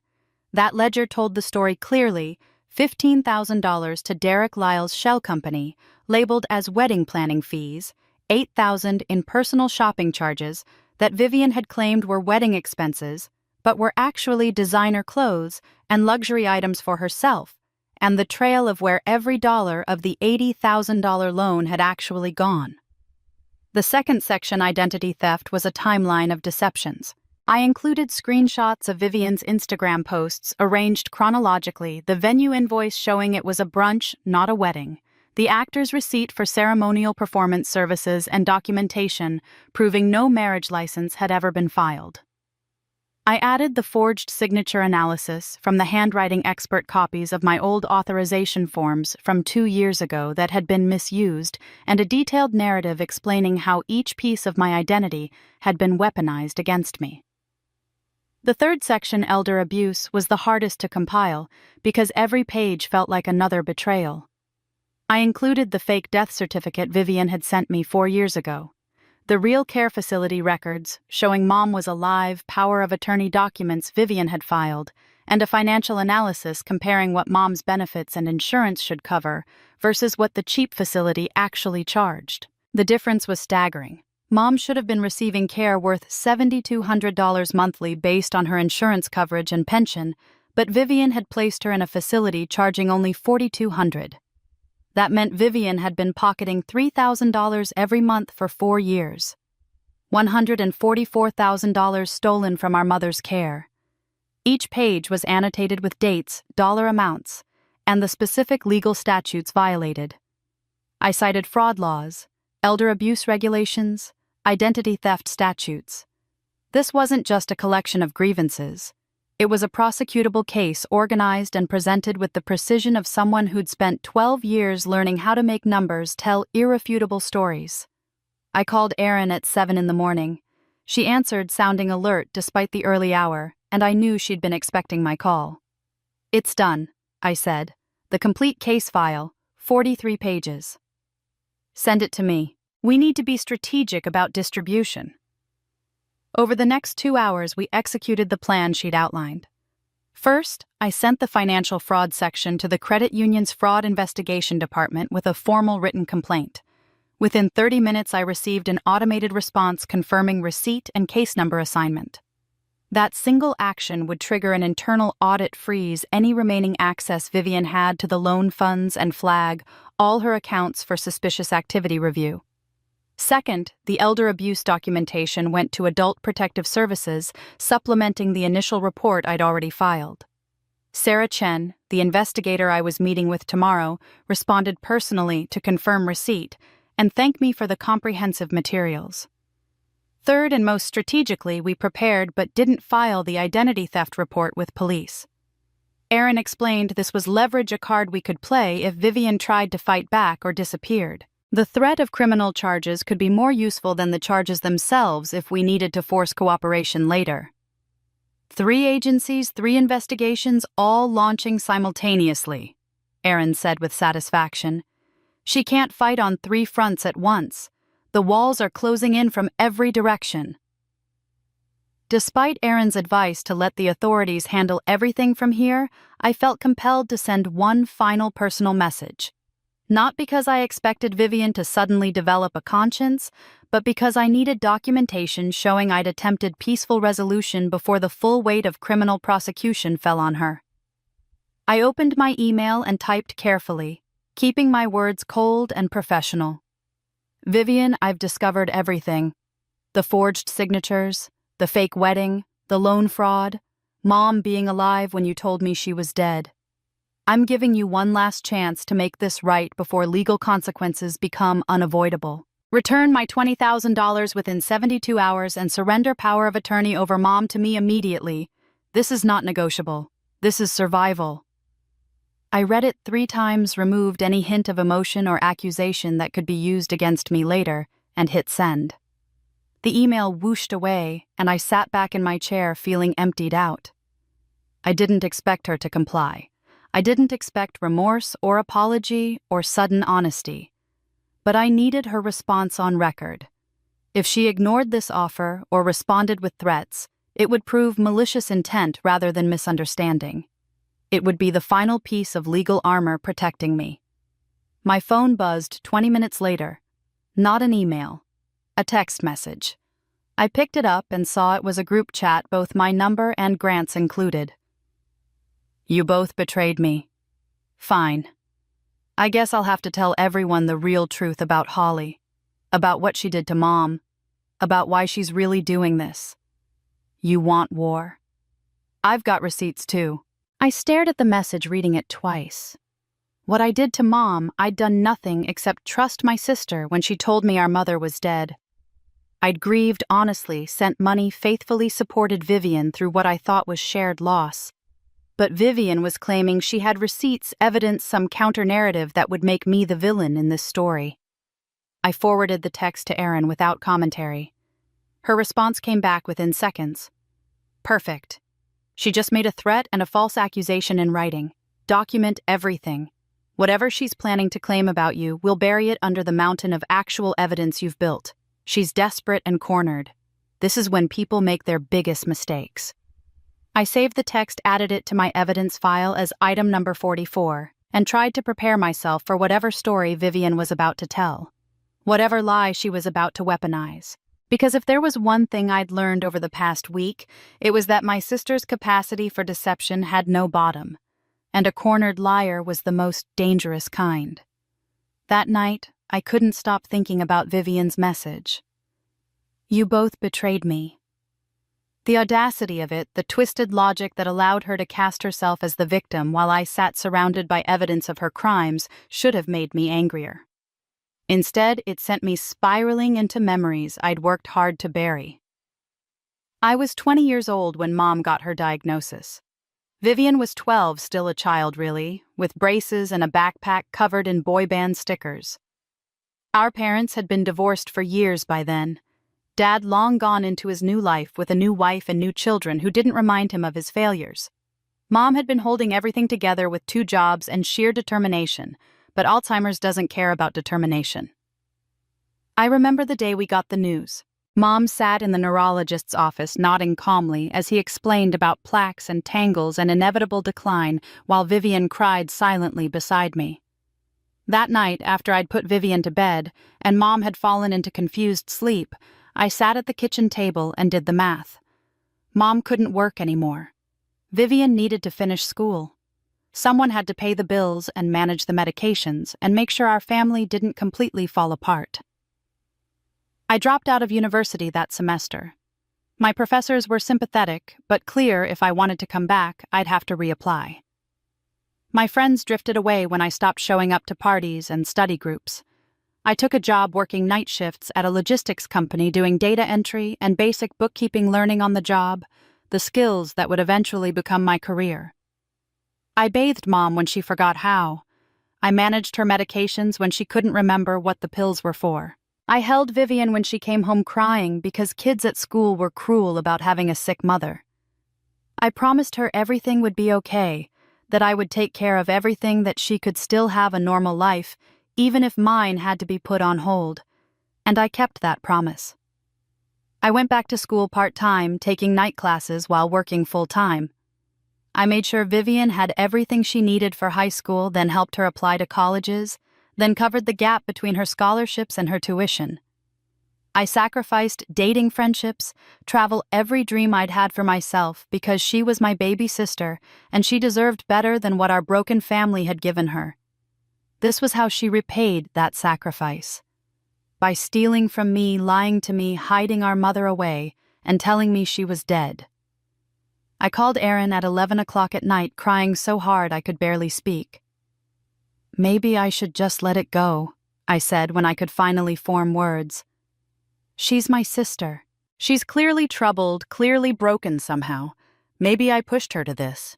Maybe I was too controlling, too overbearing, treated her like a child for too long, and she never learned to be independent. Aaron's response was immediate and firm. Holly, stop. Listen to me carefully. Forgiveness doesn't mean silence. Forgiveness doesn't mean allowing someone to continue harming people. Your mother is in substandard care right now today because of Vivian's choices. If you stop now, what happens to the next person Vivian decides to exploit? What happens to Grant? What happens to whoever she targets next when she needs money? But she's family, I whispered. Family doesn't mean you have to let yourself be destroyed.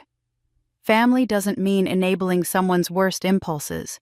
Stopping her isn't revenge, Holly. It's responsibility. Your mother deserves better care. You deserve justice. Other potential victims deserve protection. Aaron's voice softened. You can love your sister and still hold her accountable. Those things aren't contradictions. Justice and mercy can coexist. I wanted to believe her, but guilt sat heavy in my chest. I'd raised Vivian. If she'd turned into someone capable of this level of deception and cruelty, wasn't that somehow my fault I didn't sleep that night either? When dawn came, I made coffee and tried to prepare for my meeting with the Adult Protective Services investigator. I was showering when I heard something slide under my apartment door. At first I thought it was just the newspaper, but when I looked there was a legal-sized envelope with my name typed on the front. Inside was a letter on law firm letterhead, Caldwell and Associates Attorneys at Law. The language was formal and threatening, accusing me of harassment, defamation, and tortious interference with familial relationships. It claimed I was spreading false and malicious lies about Vivian Quinn and warned that if I didn't cease all contact and retract my statements immediately, I would be sued for $100,000 in damages for emotional distress and reputational harm. I photographed the letter and sent it to Erin before I'd even finished reading it. Her response came back in under a minute, a laughing emoji followed by, "This is a $500 template letter from a strip mall lawyer. It has zero legal weight, but it tells us everything we need to know. Vivian is terrified. This is her Hail Mary." I called her. "How can you tell it's fake?" "Because real defamation requires false statements, and everything you've reported is documented fact. Because harassment requires repeated unwanted contact and you sent her one email. Because no competent attorney would threaten a lawsuit this big without first investigating whether the claims have merit." Erin's voice was full of satisfaction. "What this letter actually does is prove Vivian knows about your accusations, and instead of addressing them honestly, she's trying to intimidate you into silence. That's consciousness of guilt. Save that letter. It's going in our evidence file." I looked at the cease and desist again, seeing it differently now. Not a legitimate legal threat, but a desperate woman's last attempt to scare me into submission. It didn't make me afraid. It made me more certain that I was doing the right thing. My phone rang, the screen showing a Portland area code I didn't recognize. Normally, I wouldn't answer an unknown number, but something made me pick up. "Hello." There was a pause, then a woman's voice, elderly and uncertain. "Hello, is this my Holly?" My entire body went cold. I knew that voice. I'd heard it in my dreams for 4 years, mourning a loss that had never actually happened.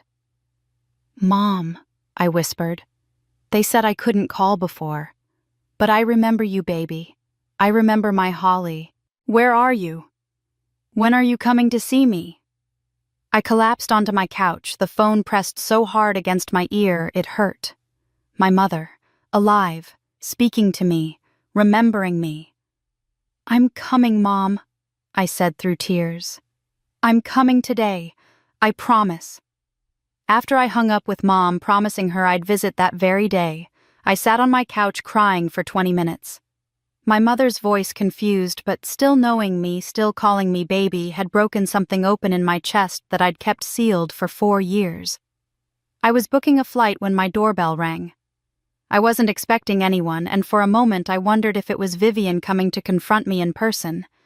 Instead, I found a small package on my doormat, no return address, postmarked from Portland 3 days ago. I brought it inside and opened it carefully, half expecting more legal threats or some other piece of Vivian's psychological warfare. Inside, wrapped in tissue paper, was a silver bracelet I hadn't seen in years. My hands started shaking before I even read the engraving. "Margaret and daughters forever." Mom's bracelet. The one she wore every single day, the one that left a faint tan line on her wrist even in winter. When I'd asked Vivian about it after Mom supposedly died, she said it had been lost during the move to the care facility, that she'd looked everywhere but couldn't find it. But here it was, tarnished from years of sitting in a drawer somewhere but intact. Real. There was a note tucked beneath it, written in shaky handwriting on lined paper torn from a notebook. "Holly, I hid this for you. Safe box key taped inside clasp. Vivian doesn't know. Your mother loves you. Sylvia, night nurse." A nurse. Someone at the facility had helped Mom hide this, had kept it safe, had mailed it to me when the right moment came. My fingers fumbled with the bracelet's clasp, and I had to get a butter knife to carefully pry it open. Taped inside with medical tape barely visible was a tiny key, the kind that opens safe deposit boxes. I turned it over in my palm. On one side, stamped into the brass, First Community Bank of Portland Box 247. I was on the road within an hour driving instead of flying because I needed the time to think to prepare myself for whatever I was about to discover. First Community Bank was in a strip mall near the neighborhood where I'd grown up, where Mom had lived until Vivian moved her to the care facility. I'd driven past it 1,000 times as a teenager. The bank manager, a kind woman named Patricia, checked my ID 3 times before taking me to the vault. "This box was opened in 2017, she explained. "It's been untouched since then. Your mother paid the rental fees through an automatic withdrawal that's still active." She left me alone in a small private room with the metal box. My hands were shaking so badly I could barely fit the key into the lock. When it opened, I found 3 items inside a document labeled Last Will and Testament of Margaret Ann Mercer, dated April 2017. A sealed envelope with "For My Daughters" written on the front, and a small USB drive. I opened the will first. It was straightforward, written in clear legal language. Mom left everything split 50-50 between me and Vivian. The family home, her pension, benefits, her savings, all divided equally. It was signed and notarized, official and binding. But when Mom supposedly died in 2020, Vivian had produced a different will dated 2019 that left everything to her as the primary caregiver. I'd never seen that document, had trusted Vivian when she said it was what Mom wanted.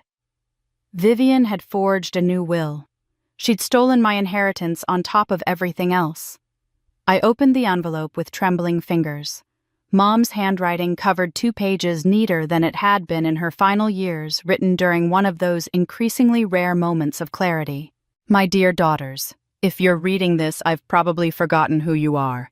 The doctors say I'll lose myself piece by piece, and I'm writing this while I still know what I want to say. I divided everything equally because I love you both equally. Holly, you've always been strong, my rock, my responsible one. Vivian, you've always been lost, searching for something I could never give you. I pray you find each other, that you help each other, that you don't fight over me or my things. But if there's conflict, remember, this truth is louder than lies. Love is stronger than greed, and family is about protecting each other, not possessing each other. If one of you lied, the truth is in this box. If love survives betrayal, it was love to begin with. All my love forever. Mom." I sobbed, reading it, thinking about Mom sitting in that house alone, knowing she was losing her mind, trying desperately to protect us from the worst versions of ourselves. She'd known. Somehow she'd known that Vivian might do exactly what she'd done, and she'd left me this escape hatch, this proof hidden in a bracelet and a safe deposit box. I plugged the USB drive into my laptop. It contained scanned copies of Mom's financial statements from 2015 through 2019, meticulously organized by year and month. In 2019, when Vivian gained power of attorney, Mom had $180,000 in combined savings and investment accounts. I pulled up the current care facility records on my phone and cross-referenced them with what I'd obtained through Aaron's legal channels. Less than $30,000 remained. Vivian had stolen $150,000 from our mother over 4 years. Not counting the house she'd sold, the pension she'd been collecting, the insurance money she'd pocketed.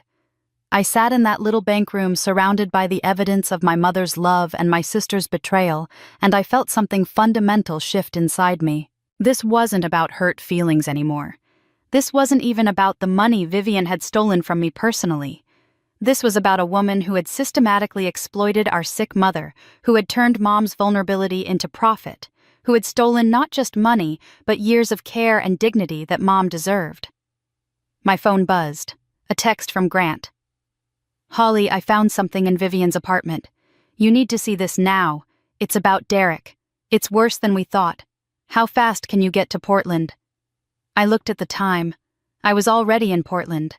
I was 10 minutes from Vivian's apartment.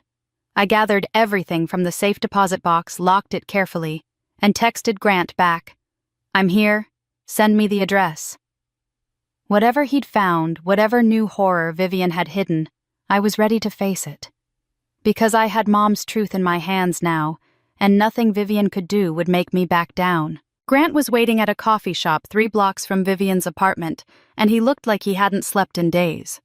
His eyes were red-rimmed, his shirt wrinkled, and when he saw me walk in, the relief on his face was palpable. "Thank God you're here," he said, gesturing to a corner booth far from other customers.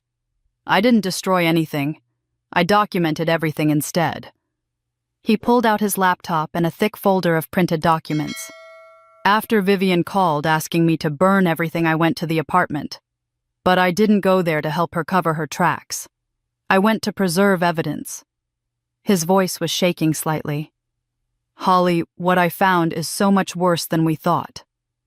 He opened the laptop and showed me photos he'd taken of a file cabinet in Vivian's bedroom. Dozens of folders meticulously organized and labeled. Credit card statements in multiple names, some I didn't recognize, some with variations of Mom's name. Loan applications to at least 5 different banks, and on 3 of them my name appeared as co-signer. 3 loans, not just the one I knew about. The total exposure was over $200,000, all of it tied to my credit, my signature, my professional reputation. "There's more," Grant said, clicking through to emails he'd photographed. "She's been corresponding with Derek Lyle for 2 years. These aren't love letters, Holly. They're business emails, instructions, strategies." I leaned closer, reading Derek's messages. His tone was professional, almost clinical, like a consultant advising a client. He taught Vivian how to exploit credit monitoring blind spots, how to time loan applications to avoid red flags, how to create shell companies that looked legitimate on paper. In exchange, he took 30% of everything she obtained. This wasn't amateur fraud born of desperation. This was organized, systematic financial crime with a professional criminal guiding every step. "He's been coaching her for years," I said, my voice hollow. "Teaching her. Look at this timeline." Grant pulled up a document he'd created organizing everything chronologically. "In 2019, Vivian got power of attorney over your mom. Within weeks, she produced a new will leaving everything to her. She filed a death certificate with some institutions while keeping your mom alive at the care facility to continue collecting benefits. She systematically drained your mom's accounts over 4 years while telling you your mother was dead." He pulled up financial records showing the care facility charges. "The facility cost $2,400 a month, but your mom's insurance and pension provide $6,500 monthly for care. Vivian's been pocketing the difference, $4,100 every month for 4 years. That's almost $200,000 in stolen care funds alone, not counting the $150,000 she drained from savings or the house she sold using forged documents or the insurance money." The scope of it was staggering. This wasn't opportunistic theft. This was a comprehensive strategy to convert every asset Mom owned into cash that Vivian could access and hide. "The fake wedding fits into this too," Grant continued. "Banks like to see life milestones when reviewing loan applications. Marriage suggests stability, responsibility, long-term planning. By staging the wedding and getting you to send $20,000, Vivian created a narrative that made the loans look like legitimate life transitions rather than fraud. Every piece was calculated." I thought about Mom's USB drive in my bag, the financial statements showing how much had been stolen. Grant's documentation matched perfectly with what Mom had preserved. 2 independent sources of evidence pointing to the same systematic exploitation. "There's something else," Grant said, his voice dropping. "I found a background check Vivian ran on Derek. She knew exactly who she was dealing with. He's got prior convictions for identity theft and fraud in California and Oregon. He's been sued by at least 6 people for financial scams. He's dangerous, and Vivian knew it when she partnered with him." He clicked to another set of emails, these ones more recent. Derek's tone had shifted from coaching to demanding. He was pressuring Vivian to extract more money from me, threatening to expose their entire operation if she didn't deliver. One email from 3 weeks ago made my blood run cold. "You've been milking the Holly account too slowly. I need $50,000 by end of month or I start making calls. Your choice." "He has leverage over her," I said, understanding. "He's been recording everything, keeping copies of all their correspondence. If she tries to cut him out, or if she gets caught, he can either blackmail her or turn state's evidence to reduce his own sentence. Exactly. She's trapped. She can't stop because Derek won't let her, and she can't run because he has everything he needs to destroy her. Grant closed the laptop. I'm not saying this to make you feel sorry for her. She made these choices. But I think you need to understand that she's not just running from you and the authorities. She's running from him too. The complexity of it was overwhelming. Vivian was both perpetrator and victim criminal, and captive the architect of her own trap. But that didn't change what she'd done to Mom, to me, to Grant. My phone rang, interrupting my thoughts. The screen showed a Portland number I didn't recognize. I answered, expecting it to be Grant calling from another phone. Ms. Mercer, this is Sarah Chen from Adult Protective Services. We need you to come to Evergreen Memory Care immediately. Her tone made my stomach drop. What's wrong? Is my mother okay? We've removed her from the facility and she's being transferred to Portland General Hospital. During our investigation, we found the conditions were far below acceptable standards. Your mother was malnourished, dehydrated, and showing signs of neglect. But there's something else, something we need to discuss in person. She paused. We discovered that someone filed a fraudulent DNR order for your mother last year. Do not resuscitate. If she'd had a medical emergency, the facility was instructed to let her die. Ms. Mercer, we need to discuss criminal charges against whoever holds power of attorney over your mother. The coffee shop seemed to tilt around me. A DNR order. Vivian hadn't just stolen from Mom and hidden her away. She'd literally set it up so that if Mom got sick, if she had a stroke or heart attack or any emergency, they would let her die. Vivian had been waiting for Mom to die naturally, so she could finally close the books on her fraud without anyone discovering the truth. I'm coming now, I managed to say. Which hospital? Grant was already standing, gathering his laptop and documents. He'd heard enough of the conversation to understand. We didn't speak as we rushed to his car. There were no words adequate for what we'd just learned, no way to process the depth of cruelty it took to file a DNR order for your own mother, so her death would be more convenient for your fraud scheme. All I could think about as Grant drove was Mom's voice on the phone that morning, confused, but still knowing me, still calling me baby, still asking when I was coming to see her. She'd been waiting for me for 4 years, and she'd almost died waiting. I spent that night at the hospital with Mom holding her hand while she drifted in and out of confused sleep. The doctors said she was severely dehydrated and malnourished, that another few weeks in those conditions could have been fatal. By morning, I was exhausted but also strangely calm. Seeing Mom alive, breathing safe in a clean hospital bed had crystallized everything. This wasn't about me anymore. It was about protecting someone who couldn't protect herself. What I didn't expect was to wake up to my phone exploding with notifications. Aaron called first. Have you seen what Vivian posted? I hadn't. I'd silenced my phone the night before to focus on Mom. When I opened Instagram, the first thing I saw was Vivian's face tear-streaked and devastated in a video that had been viewed over 200,000 times in 12 hours. I played it with the sound low so I wouldn't disturb Mom.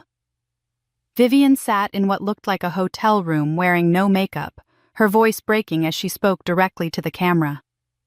I need to be honest with you all. My sister is trying to destroy my life. She's jealous that I found love with someone she had feelings for years ago. She's making false accusations to the police, trying to take our mother away from me when I've been her sole caretaker for years, and she's harassing my fiancé. I've always supported Holly. Loved her, practically raised her when our father abandoned us. This is how she repays me, with lies and cruelty designed to ruin my reputation and my relationship. I'm heartbroken. I don't know what I did to deserve this. The comments were brutal. Thousands of them mostly supportive of Vivian. Your sister sounds toxic. Jealousy is so ugly. Stay strong, you deserve better. Some people can't stand to see others happy. A few mentioned me by name, and when I searched my own name on the platform, I found strangers sending me hate messages, calling me bitter and vindictive and worse. Aaron's voice cut through my shock. Don't respond directly. Don't engage with her narrative at all. That's what she wants to drag you into a public fight where emotions override facts. Then what do I do? Just let everyone think I'm some jealous monster? You respond once with dignity and truth, and then you let the facts speak for themselves. I sat in the hospital cafeteria with my coffee and my phone, thinking about what needed to be said. Not a defense, not an attack, just truth. I took a photo of Mom's bracelet laid out on the table next to her handwritten letter, carefully positioning it so the private details were blurred, but the date and Mom's signature were visible. I posted it with a simple caption: "Truth doesn't need a hashtag. Love doesn't need an audience. Family is about protection, not performance. I'm fighting for someone who can't fight for herself. That's all I'll say publicly. The rest is for the courts." I turned off comments and put my phone away. Either people would understand or they wouldn't, but I wasn't going to turn my mother's suffering into social media content. What happened over the next few hours surprised me. The tide began to turn slowly at first, then gathering momentum. People started asking questions in the comments on Vivian's video. "Wait, I thought your mom passed away years ago. You posted about her funeral. If you've been the caretaker, why haven't we seen any photos of you with your mother? Where's the marriage certificate? I looked up King County records and there's nothing filed." Vivian's carefully constructed narrative was showing cracks, and her followers were beginning to notice the inconsistencies they'd previously overlooked. Then the messages started coming to me directly. People I didn't know, people who'd known Mom years ago before Vivian isolated her. A woman named Carol wrote, "I worked with your mother at the library for 15 years. Vivian told me Margaret passed in 2021. I sent flowers to an address that turned out to be a vacant lot. I'm horrified to learn she's been alive this whole time. What can I do to help?" A man named Robert, who'd lived next door to Mom's old house, sent a detailed account of how Vivian had sold the property using what he now suspected were forged documents, how she'd cleaned it out in the middle of the night, how she'd told everyone in the neighborhood that Mom had died and left everything to her. A retired social worker named Linda Chen reached out with an offer that made me cry. "I worked in elder protective services for 30 years before I retired. What happened to your mother follows a pattern I've seen too many times: family members isolating vulnerable seniors, controlling their finances, and exploiting their declining cognitive function. I'd be happy to provide expert testimony about financial elder abuse patterns if your case goes to trial. What your sister did isn't unique, but that doesn't make it any less criminal." I forwarded every message to Erin, watching as she built an increasingly comprehensive witness list. People were angry on Mom's behalf, on my behalf, and they wanted to help. I wasn't alone in this fight anymore. By the afternoon, even some of Vivian's followers had turned. Comments on her video shifted from supportive to skeptical. "Something doesn't add up here. Why are you deleting comments that ask about your mom?" "I'm unfollowing. This seems manipulative." I was sitting with Mom reading her a book she used to love when Grant called. His voice was urgent, almost panicked. "Holly, Vivian just withdrew $40,000 in cash from an account I didn't know she had. I only found out because the bank flagged it as suspicious and called me since we have joint accounts. When I went to the apartment to ask her about it, she's gone. All her clothes are gone, her laptop, everything personal. Her car isn't in the parking garage." My hand tightened on the phone. "She's running." "I think so. I called the bank and they said she made the withdrawal this morning, then closed the account entirely. Holly, she's liquidating everything she can and disappearing." I looked at Mom sleeping peacefully in the hospital bed, finally safe and cared for. Vivian could run, but she couldn't undo what she'd done. The evidence existed. The witnesses were ready. The investigations were already underway. "Let her run," I said quietly. "It just proves she's guilty. Call Erin and tell her everything. Then call the police and report that a suspect in an ongoing fraud investigation is fleeing." "Already done," Grant said. "They're issuing a bolo. But Holly, if she's running, she might be desperate. Desperate people do unpredictable things. Be careful." I promised I would hung up and looked at my mother's peaceful face. Vivian was running because she'd finally realized the walls were closing in, that no amount of social media spin could override documented fraud and criminal investigations. She could run as far as she wanted. The truth would catch up to her eventually. Truth always did. Grant sent me photos throughout the day as he documented Vivian's disappearance. The apartment looked like a stage set after the actors had left furniture arranged perfectly, dishes in the cupboards, towels folded in the bathroom. But every drawer was empty of personal items. Her closet showed gaps where clothes had hung. The desk had an outline of dust where her laptop used to sit. Even the photos that had decorated the walls were gone, leaving behind only the hooks and faint rectangular shadows on the paint. Her phone went straight to a disconnected number message when I tried calling. Her Instagram, Facebook, and TikTok accounts showed error pages by evening, not deactivated but completely deleted, taking with them all the carefully curated content she'd used to build her influencer persona and her web of lies. The bank confirmed what Grant suspected: Vivian had systematically withdrawn maximum daily amounts from multiple ATMs across Portland and Seattle over the past 48 hours. She'd hit the limits on 3 different accounts, pulling out nearly $40,000 in cash total. When Grant checked the apartment parking garage's security footage, he found her loading suitcases into her car at 3 a.m. 2 days ago. The only clue to her direction was a gas receipt he found crumpled in the apartment's trash can, dated yesterday morning from a station in Ashland, Oregon, just 20 miles from the California border. She was heading south, possibly toward Mexico, possibly planning to disappear into the sprawl of Los Angeles or San Diego, where a person could vanish if they knew how. "Flight is an admission of guilt," Erin said when I called her from the hospital that evening. "But it also means recovering your money becomes significantly harder.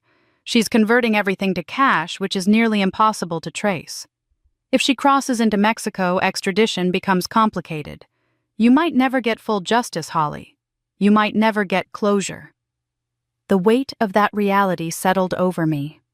Vivian could start over somewhere else, find new victims, run the same schemes with different names and faces.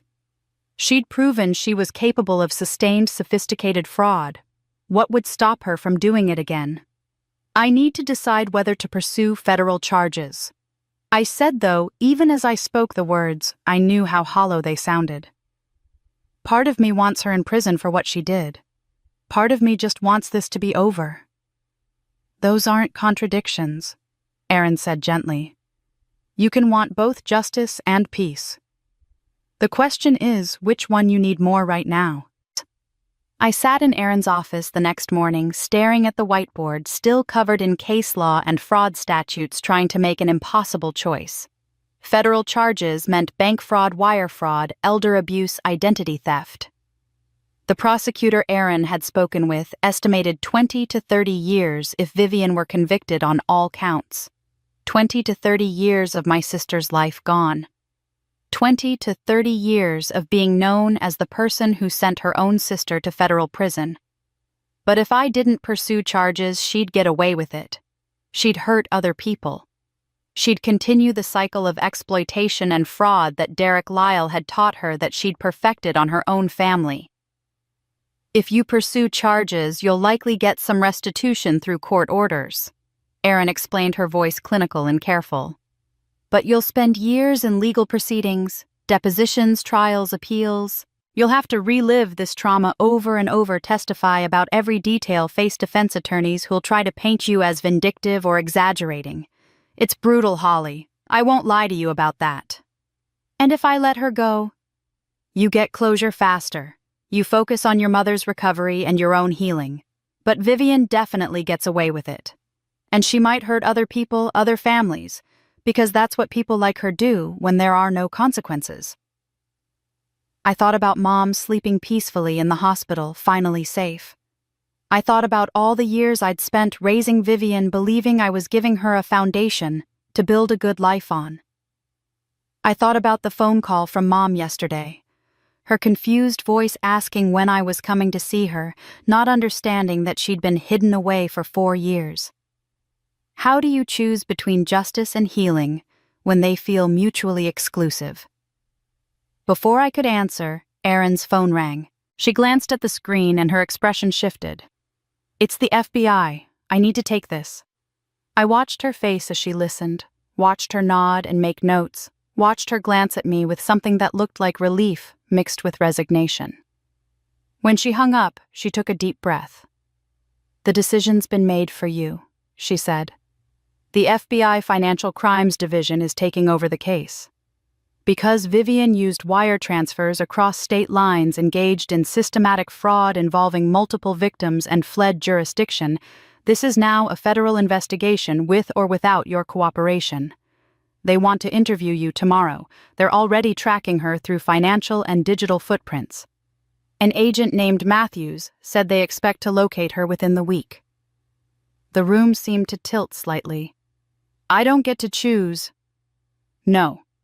Once fraud crosses state lines and involves this level of financial damage, it becomes a federal matter. The system takes over. All you can do now is cooperate, provide evidence, and hope the justice system works the way it's supposed to." Part of me felt relief. The burden of decision had been lifted, placed onto institutional shoulders broader than mine. I didn't have to be the person who sent Vivian to prison because the federal government had already made that call. But another part of me felt guilt so profound it was physical. My sister would be hunted by federal agents with resources and reach that could find anyone anywhere. She'd be caught, prosecuted, and likely spend decades in prison. And while I hadn't made that choice, I'd set the wheels in motion by filing reports, by gathering evidence, by refusing to stay silent. "What do I do now?" I asked, my voice smaller than I wanted it to be. "You go back to your mother. You focus on her recovery and your own healing. You let the FBI do what they're trained to do, and when they find Vivian, you tell the truth about what happened. That's all you can do." I left Erin's office feeling hollowed out, drove back to the hospital on autopilot, and sat beside Mom's bed holding her hand. She was awake, more lucid than she'd been in days, and she smiled when she saw me. "My Holly," she said softly. "You came back. I never left Mom. I'm here. I'm always here." My phone buzzed in my pocket. I almost ignored it, but something made me check. An email from an address I didn't recognize, no subject line. I opened it with a sense of dread already forming in my stomach. One sentence, stark and final. "Meet me at Mom's old house tomorrow 6 p.m. Come alone. I'm ready to end this. V." I stared at the message, reading it 3 times. Vivian wanted to meet. At the house where we grew up, where Mom had raised us, where our family had existed before everything fell apart. She wanted to meet alone, which meant no Erin, no Grant, no FBI agents. Just the two of us facing each other one final time before whatever came next. I should forward this to Erin immediately. I should tell the FBI. I should absolutely not go alone to meet a fugitive who'd proven capable of systematic fraud and manipulation. But she was still my sister. And maybe, just maybe, there was something left worth saving in the wreckage of our family. I looked at Mom, peaceful in her hospital bed, and made a decision I knew might be the worst one I'd ever make.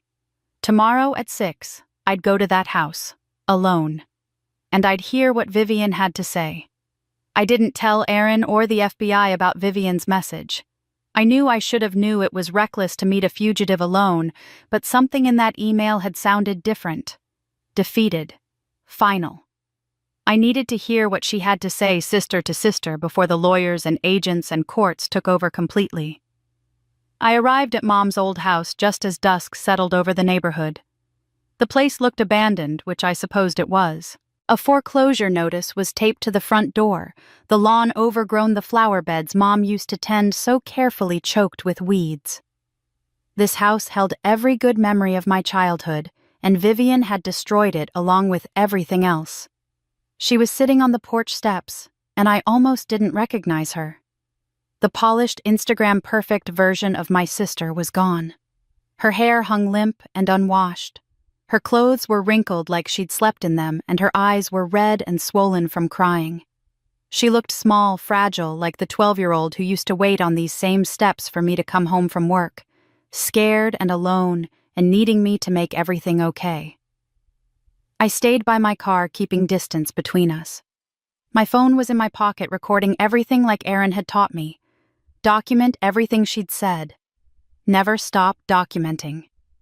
Vivian spoke first, her voice hoarse. "I know you hate me. I hate me too." I didn't respond, didn't move closer. She'd asked me here.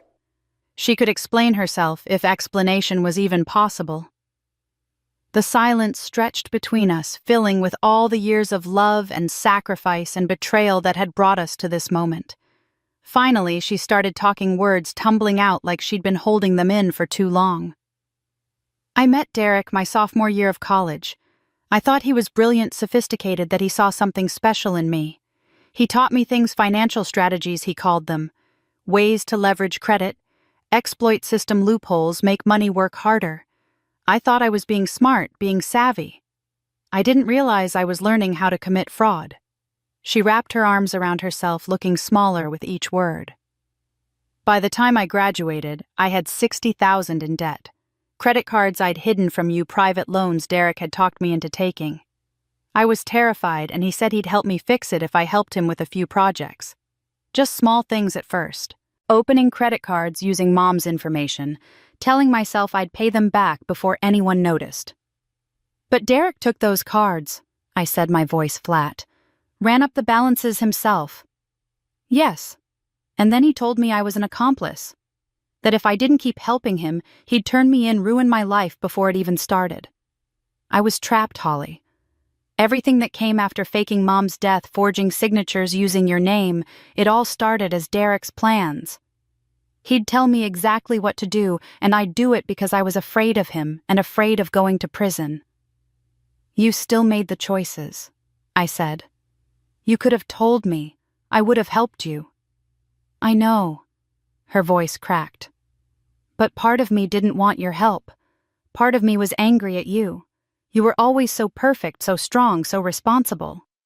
Mom always talked about you like you walked on water, and I was just the screw-up little sister who needed taking care of.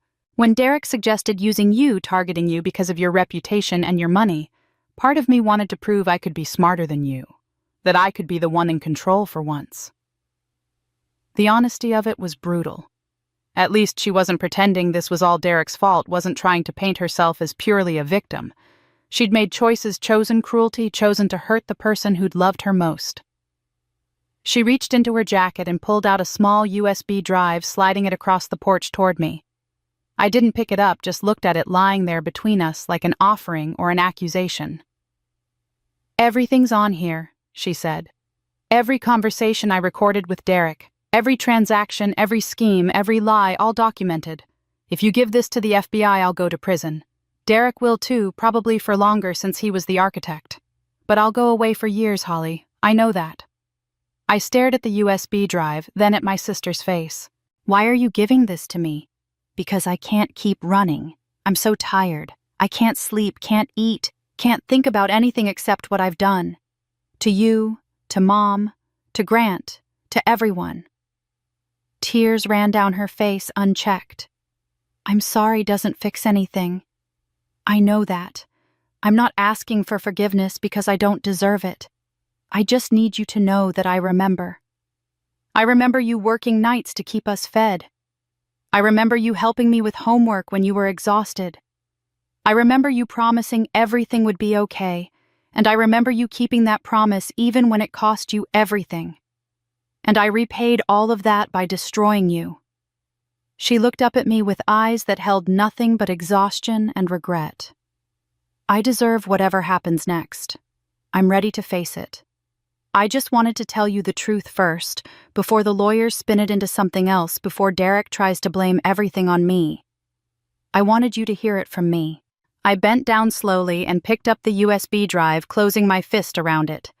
I looked at this woman who used to be my sister, who I'd raised and protected and loved, who'd become someone I didn't recognize. "I don't know if I can forgive you," I said quietly. "I don't know if I'll ever be able to. I know. I don't expect you to." before either of us could say anything else. Headlights swept across the driveway. A black SUV pulled up, fast tires crunching on gravel. Derek jumped out, his face twisted with rage as he saw Vivian sitting with me. "What the hell are you doing?" he shouted, storming toward us. "We had a plan. You were supposed to get more money from her, not sit here confessing like an idiot." Vivian stood up, backing toward me instinctively. "I'm done, Derek. I'm done running. I'm done lying. I'm done with all of it." "You're done when I say you're done." He was close now, maybe 15 feet away, and I could see the cold calculation in his eyes. "You give her anything, tell her anything, because if you did, I'll make sure you spend twice as long in prison as me. I've got insurance, Vivian. Remember that." I pulled my phone out, holding it up so he could see it was recording.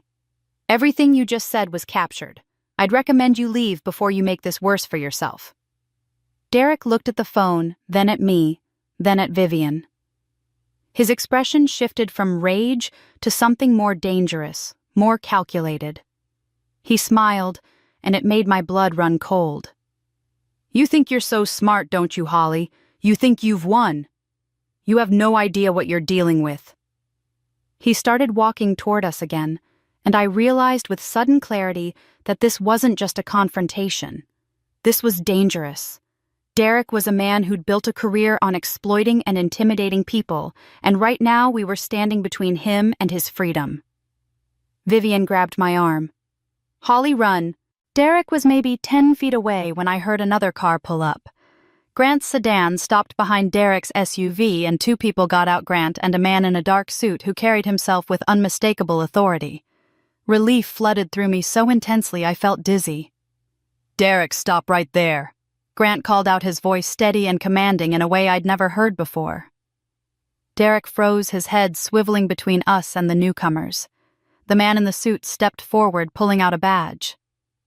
"Derek Lyle, I'm Special Agent Stevens, FBI Financial Crimes Division. We've been building a case against you for 3 months. I need you to stay exactly where you are." Everything seemed to shift into slow motion. I looked at Grant, confusion and gratitude mixing in my chest. He gave me a small nod, his expression apologetic but resolute. "Vivian's been cooperating with us for 2 weeks. Agent Stevens continued, moving closer to Derek with practiced caution. "Everything you've said and done in that time has been documented.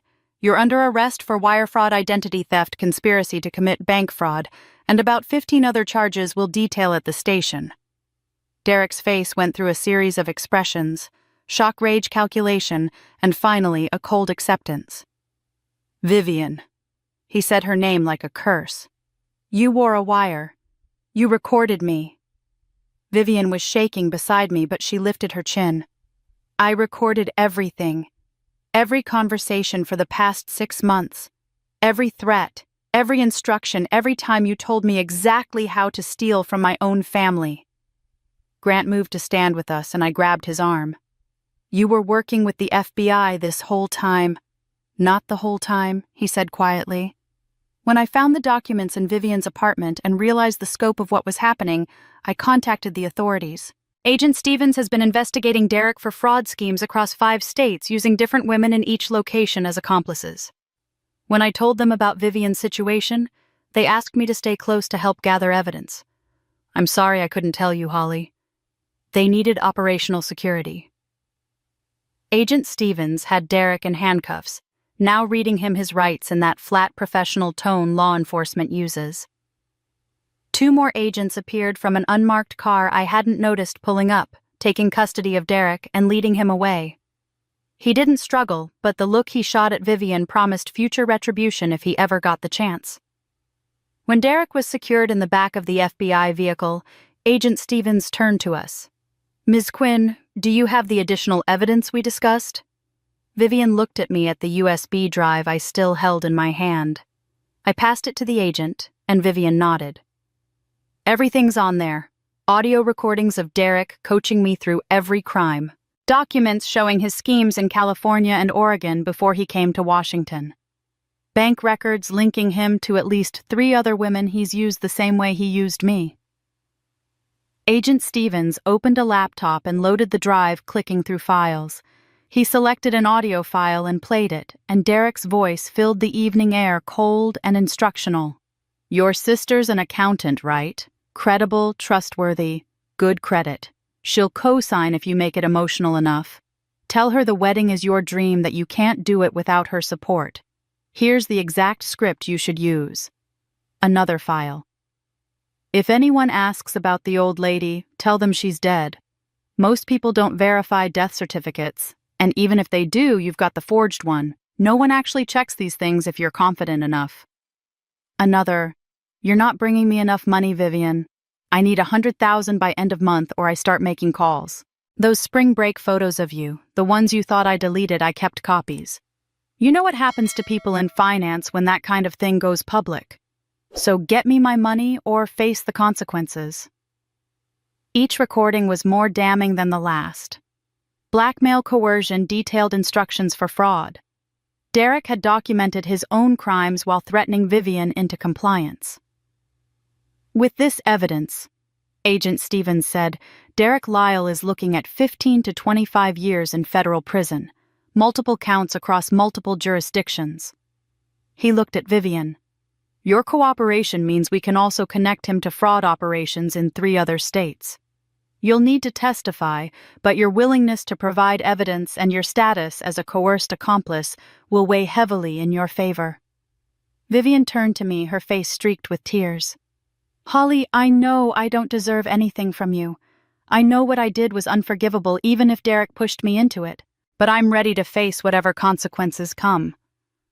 I'll testify against him. I'll pay back every cent I took. I'll do whatever it takes to make even a fraction of this right." Agent Stevens looked at me. "Ms. Mercer, given that you're the primary victim in the local fraud case, your input matters. Vivian Quinn has committed serious crimes, but she's also been coerced and manipulated by a career criminal. With her full cooperation in taking down Derek's entire network, we could recommend probation restitution requirements and community service instead of prison time, but that decision partly depends on what you want to see happen." I looked at my sister, really looked at her. I saw the woman who'd stolen from me, lied to me, hidden our mother away, and told me she was dead. I saw the criminal who'd forged my signature and used my reputation to commit fraud. But I also saw the 12-year-old who'd cried herself to sleep after Mom's diagnosis. The girl I'd promised to protect, the sister I'd raised with every ounce of love and sacrifice I had. I took a breath that felt like it came from somewhere deep and painful. I want her to pay back every cent she took from me and from Mom. I want her to apologize publicly for what she did. I want her to surrender any authority over Mom's care permanently, but I don't want her to go to prison. I looked at Vivian. I want her to face what she's done. I want her to become someone different, someone who can live with herself. Prison won't do that. Real accountability might. Vivian collapsed, actually fell to her knees on the porch steps, sobbing. "I don't deserve this. I don't deserve you. I never did." "No," I agreed quietly. "You didn't. But maybe that's what mercy is, giving something that isn't deserved because the alternative destroys everyone involved." Agent Stevens nodded slowly. "We'll work with the prosecutor's office on a plea agreement, but Ms. Mercer, there's one more thing you need to know. This morning before we picked him up, Derek posted your home address online along with a message to his known associates. He's part of a larger network and some of those people are still out there. We need to put you in protective custody for the next 48 hours while we round up the rest of his organization. It's a precaution, but a necessary one." The adrenaline that had been sustaining me suddenly drained away, leaving exhaustion in its place. More danger, more fear, more waiting for this nightmare to finally end. But at least this time, I wouldn't be waiting alone. The FBI put me in a hotel downtown, a generic business-class place with tight security and agents stationed in the lobby. I lasted exactly 6 hours before the walls started closing in. I had documents at my apartment that the prosecutor needed, files that would help build the case against Derek. Agent Stevens advised me to stay put to let them retrieve whatever I needed, but I couldn't just sit in that sterile room waiting for someone else to solve my problems. Grant met me at my apartment building at noon. He'd insisted on coming, said he wasn't letting me go anywhere alone until Derek's entire network was rounded up. I appreciated it more than I could say, even though part of me still didn't fully trust this version of Grant, the one who'd been working with the FBI and keeping secrets, even while helping me. The moment we stepped into my apartment, I knew something was wrong. The door was locked, but the frame had scratches around the deadbolt that hadn't been there before. Inside, everything looked mostly normal, but papers on my desk were shuffled differently than I'd left them, and the closet door in my bedroom stood open when I always kept it closed. "Someone's been here," I said, my voice tight.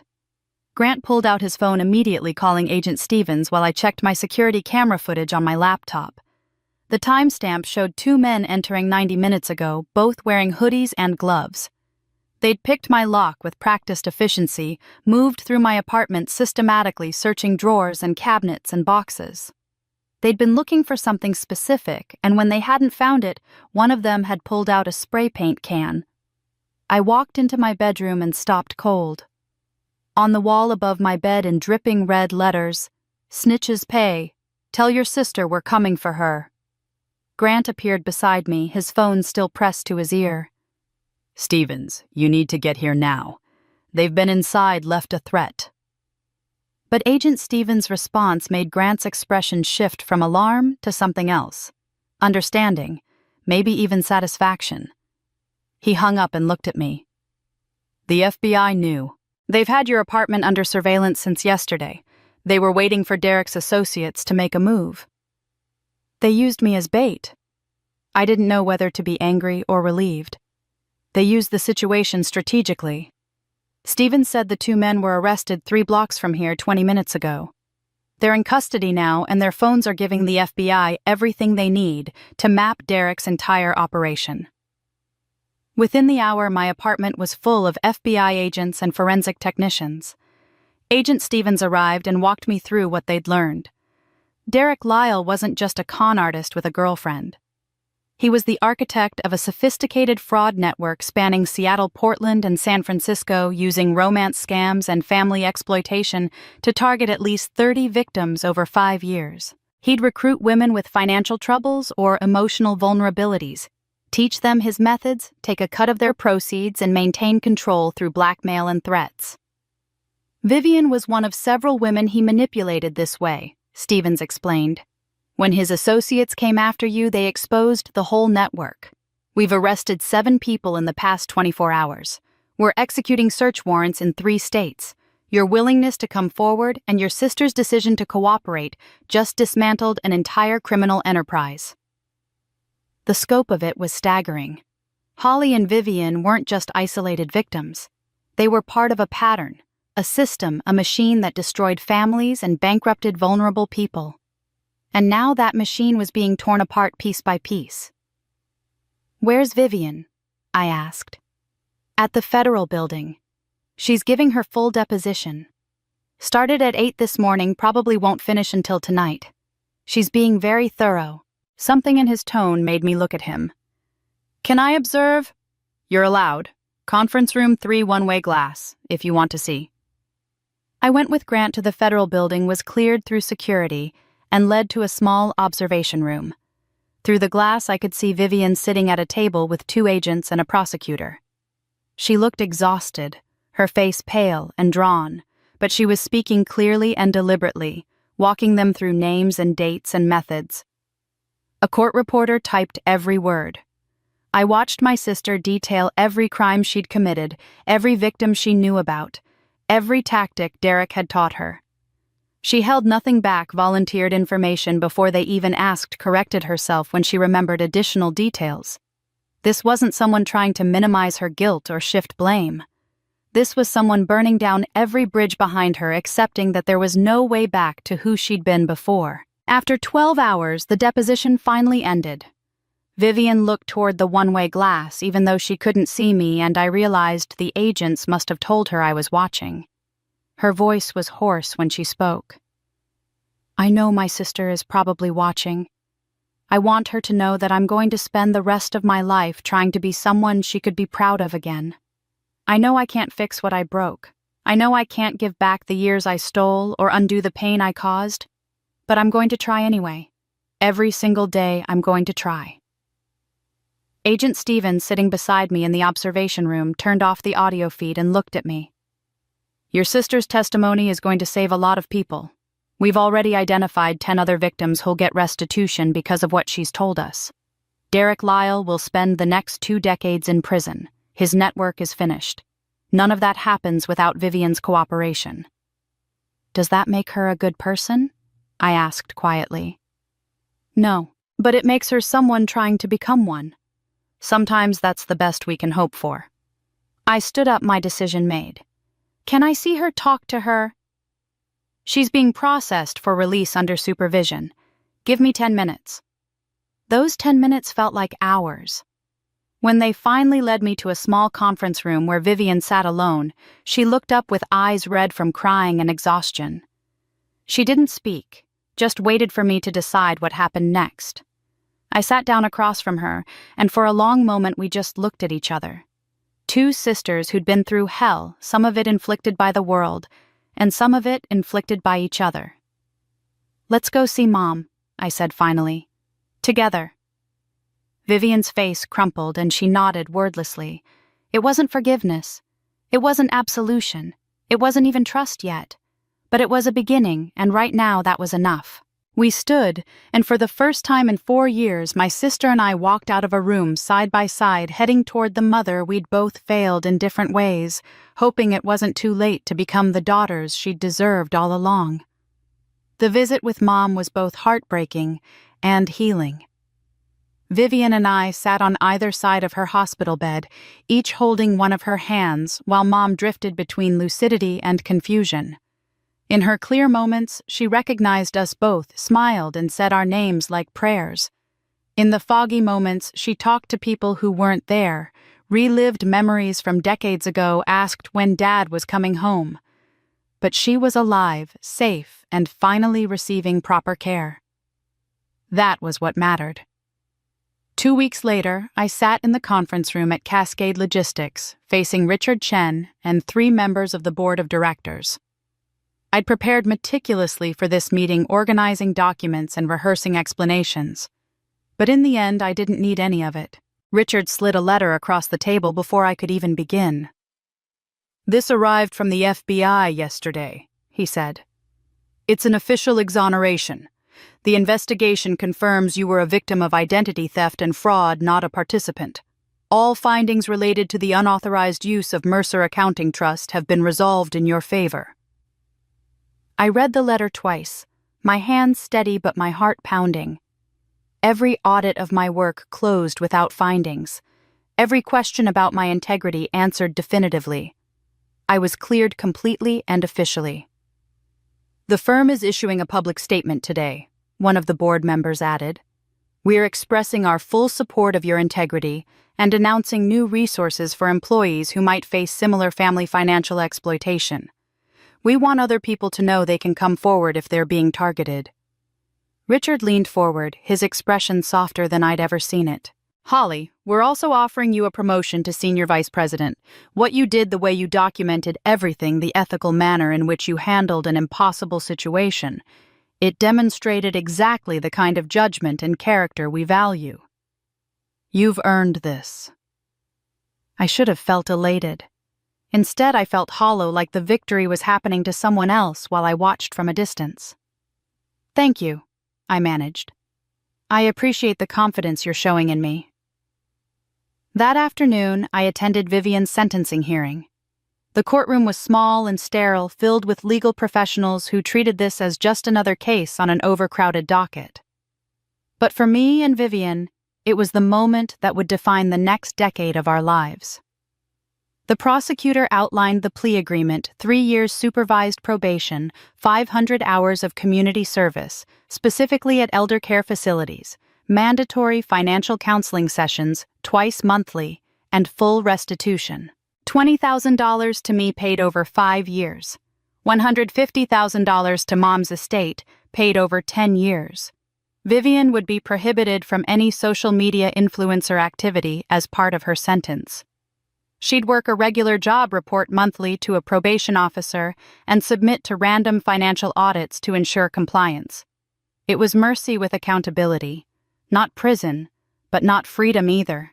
A structured path toward redemption that would take years of consistent effort and sacrifice. When the judge asked if Vivian had anything to say, she stood with a prepared statement in her shaking hands.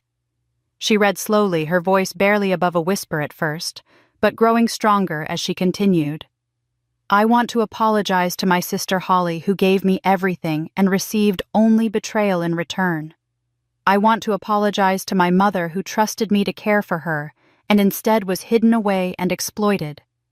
I want to apologize to Grant, who I manipulated and used. I want to apologize to every person whose information I stole, whose trust I violated, whose life I made harder. I have no excuses. I made choices, terrible choices, and I'm ready to face the consequences of those choices. I'm grateful for the mercy I've been shown, and I intend to spend the rest of my life earning even a fraction of it. She didn't cry, didn't try to garner sympathy. She simply accepted responsibility, and that honesty was more powerful than any emotional display could have been. The judge accepted the plea, outlined the terms one final time, and dismissed the court. Vivian was led away by her probation officer for intake processing. She glanced back at me once, and I nodded. Not forgiveness yet, but acknowledgement. We were both trying. That night, I sat alone in my apartment surrounded by papers that should have felt like trophies. My cleared credit report showing all fraudulent accounts removed. The restitution order guaranteeing I'd eventually recover my money. The FBI commendation letter thanking me for my cooperation in dismantling a criminal network. The promotion offer with a salary that would finally let me buy that house I'd been dreaming about for years. I should have felt triumphant. Instead, I felt exhausted and profoundly sad. I hadn't wanted to destroy Vivian. I'd wanted her to be someone who wouldn't need destroying someone who would never have put me in this position in the first place. I thought about all the years we'd never get back, all the trust that was shattered beyond repair, all the childhood memories that now felt tainted, knowing Vivian had always harbored resentment beneath her smiles. My phone buzzed with a text from Grant. "You did the right thing. I hope you know that." I stared at the message for a long time before responding. Doing the right thing doesn't always feel right. Because that was the truth of it. I'd won. I'd gotten justice, safety, professional vindication, financial restitution. But I'd also lost the fantasy of the family. I thought I had the belief that the love I'd given had been returned in equal measure, the simple comfort of thinking my sister and I were on the same side. Victory, I realized, could feel a lot like grief. A knock on my door interrupted my thoughts. I wasn't expecting anyone, and for a moment, fear spiked through me before I remembered Derek and his associates were all in custody. I checked the peephole and saw a courier in uniform holding an envelope. I signed for the delivery and closed the door. The return address was from Patterson and Moore, the law firm that had handled Mom's estate years ago. The envelope was thick, formal, marked with red wax sealing that seemed oddly ceremonial. Inside was a letter on heavy paper, the firm's letterhead embossed at the top, final addendum to the last will and testament of Margaret Ann Mercer. To be opened only after all legal proceedings have concluded. Private message for Holly Jean Mercer. My hands started shaking as I unfolded the additional pages attached. Mom's handwriting, the same careful script from the letter I'd found in the safe deposit box. But this message was different. Longer. More personal. I sat down on my couch and began to read, and with each word I felt my mother's presence in the room with me, offering one final piece of wisdom from beyond the fog of her disease. The visit with Mom was both heartbreaking and healing. Vivian and I sat on either side of her hospital bed, each holding one of her hands while Mom drifted between lucidity and confusion. In her clear moments, she recognized us both, smiled, and said our names like prayers. In the foggy moments, she talked to people who weren't there, relived memories from decades ago, asked when Dad was coming home. But she was alive, safe, and finally receiving proper care. That was what mattered. 2 weeks later, I sat in the conference room at Cascade Logistics, facing Richard Chen and 3 members of the board of directors. I'd prepared meticulously for this meeting, organizing documents and rehearsing explanations, but in the end, I didn't need any of it. Richard slid a letter across the table before I could even begin. "This arrived from the FBI yesterday," he said. "It's an official exoneration. The investigation confirms you were a victim of identity theft and fraud, not a participant. All findings related to the unauthorized use of Mercer Accounting Trust have been resolved in your favor." I read the letter twice. My hands steady, but my heart pounding. Every audit of my work closed without findings. Every question about my integrity answered definitively. I was cleared completely and officially. "The firm is issuing a public statement today," one of the board members added. "We're expressing our full support of your integrity and announcing new resources for employees who might face similar family financial exploitation.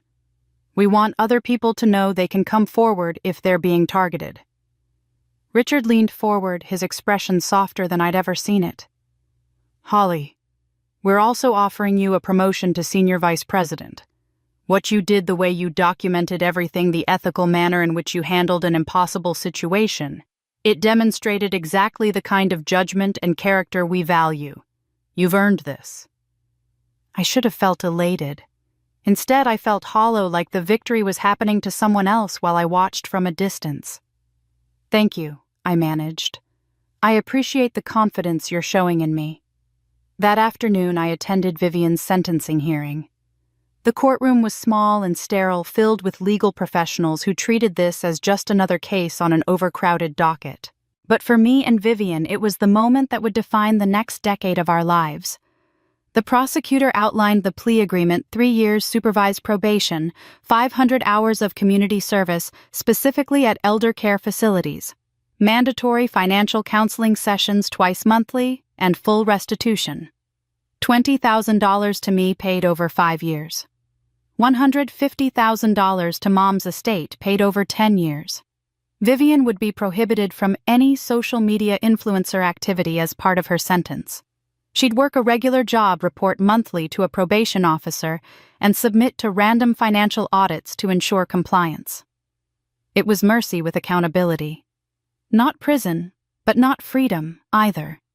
A structured path toward redemption that would take years of consistent effort and sacrifice. When the judge asked if Vivian had anything to say, she stood with a prepared statement in her shaking hands. She read slowly, her voice barely above a whisper at first, but growing stronger as she continued. "I want to apologize to my sister Holly, who gave me everything and received only betrayal in return. I want to apologize to my mother, who trusted me to care for her and instead was hidden away and exploited. I want to apologize to Grant, who I manipulated and used. I want to apologize to every person whose information I stole, whose trust I violated, whose life I made harder. I have no excuses. I made choices, terrible choices, and I'm ready to face the consequences of those choices. I'm grateful for the mercy I've been shown, and I intend to spend the rest of my life earning even a fraction of it." She didn't cry, didn't try to garner sympathy. She simply accepted responsibility, and that honesty was more powerful than any emotional display could have been. The judge accepted the plea, outlined the terms one final time, and dismissed the court. Vivian was led away by her probation officer for intake processing.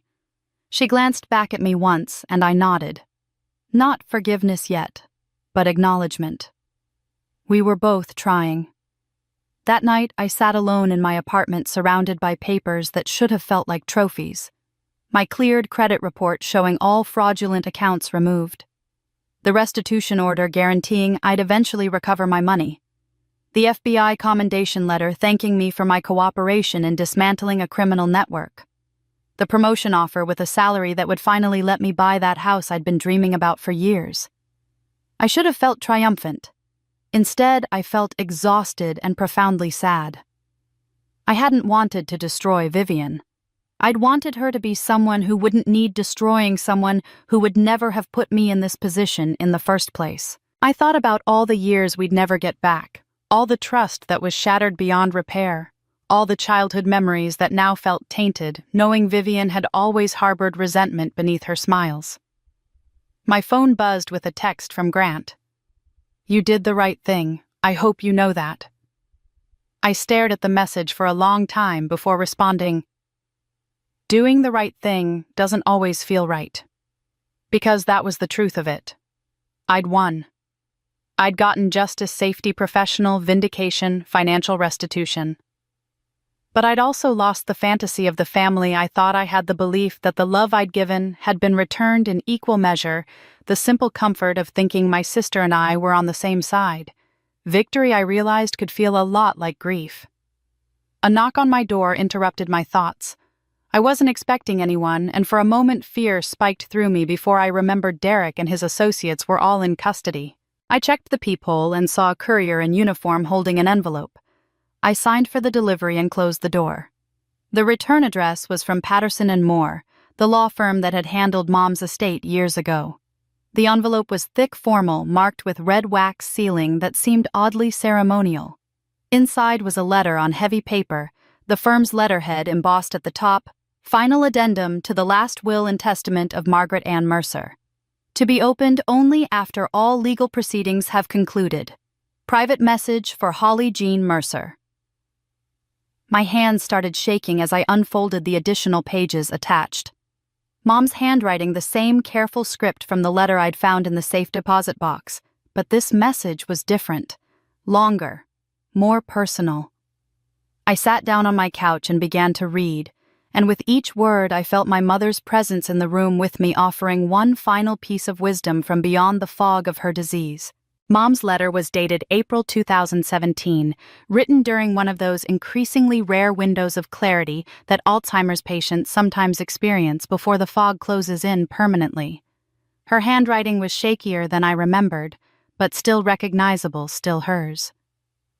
"My dearest Holly, if you're reading this, something went very wrong. I've been diagnosed with early-stage Alzheimer's, and the doctors tell me I have perhaps 2 years before I lose the ability to think clearly. While I still can, I need to tell you something that will be hard to hear. Vivian is troubled. I've seen signs for years, small manipulations, casual dishonesty, a sense of entitlement that frightens me. I've tried to guide her to teach her better, but I fear I've failed. I fear she'll make terrible choices when I'm not here to stop her, when my illness takes away my ability to protect you both from each other." My throat tightened as I read. Mom had known. All those years ago, she'd seen something in Vivian that I'd been too close to notice, too determined to fix. I'm leaving this letter as a test, though I hate that word because it sounds cold and calculated when really it comes from love and terror. If Vivian betrays you, if she does what I fear she might do, I need to know you'll be strong enough to stop her, even though it will break your heart. If you're reading this now, it means you were strong enough. It means you found the safe deposit box, followed the clues I left, and stood up for what was right, even when it meant standing against your own sister. I'm sorry I put this burden on you, sweetheart. I'm sorry I couldn't be there to handle it myself. But I hope you understand why I had to prepare you for this possibility. I set the letter down for a moment, pressing my palms against my eyes. Mom had known this might happen. She'd seen it coming, and had tried to give me the tools I'd need to survive it. The inheritance is divided equally, not because I loved you both the same, though I did, but because I trusted you to do what was right with that knowledge. I anticipated that Vivian might try to forge documents, might try to steal what wasn't hers. That's why I created the safe deposit box and hid the key where only you would think to look. That's why I documented everything so carefully. I set up a test, Holly, though it breaks my heart to admit it. If Vivian stayed honest, the equal split would stand, and you'd never need to read this letter. If she turned to crime, you'd find the truth and have the evidence to stop her. The cruelty of it was breathtaking. Not Mom's cruelty, but the disease's. Alzheimer's had forced my mother to think like a chess player in her final lucid months, arranging pieces on a board she knew she wouldn't be present to play on. She'd had to trust me to be strong enough, smart enough, and loving enough to do what needed to be done. I wish I could be there to protect you both. I wish I could guide Vivian away from the darkness I see growing in her. I wish I could spare you the pain of having to choose between justice and family, but my mind is leaving me piece by piece, and all I can do is leave you these tools and trust that you'll use them wisely." The next paragraph made me start crying in earnest, tears falling onto the paper and blurring the ink slightly. "Sweetheart, if love survives betrayal, it was love to begin with. If it doesn't survive, it was need or habit or obligation, but not love. You've always loved your sister even when she didn't deserve it, even when loving her cost you more than anyone should have to pay. Don't let her crimes erase your capacity for love. That's your greatest strength, not your weakness. You'll want to hate her after this. I know you will. Try not to. Hate poisons the person who carries it more than the person it's aimed at. I've seen what bitterness does to people, and I don't want that for you." I could hear Mom's voice in every word, could picture her sitting at the kitchen table we'd shared for so many years, writing this with tears in her own eyes. Justice and mercy aren't opposites, Holly. They're partners. You can hold someone accountable for what they've done and still wish them healing. You can demand consequences and still hope for redemption. You can protect yourself and others while still believing people can change. That's what being the strong one means. Not being invulnerable or unfeeling, but being able to hold two contradictory truths at once, that someone hurt you terribly, and that you still want better for them than they wanted for themselves. The letter was almost over, just a few final lines remaining. "I don't know what happened between you and Vivian. I don't know if you had to take her to court, if you had to cut her out of your life, if you found a way to salvage something from the wreckage. Whatever you chose, I trust it was the right choice, because you've always had better judgment than you gave yourself credit for. You raised Vivian when I couldn't anymore. You kept our family together through sheer force of will. You sacrificed so much of your own happiness to give her a chance at hers. If she threw that away, the failure is hers, not yours. Remember that, please. You did everything right. I'm proud of you, Holly. I was proud of you when I wrote this, and wherever I am now, in whatever fog or darkness or peace, I'm still proud of you. Always. All my love forever. Mom." I sat on my couch and cried for an hour, mourning everything this letter represented. I grieved for my mother's lucidity stolen by a cruel disease.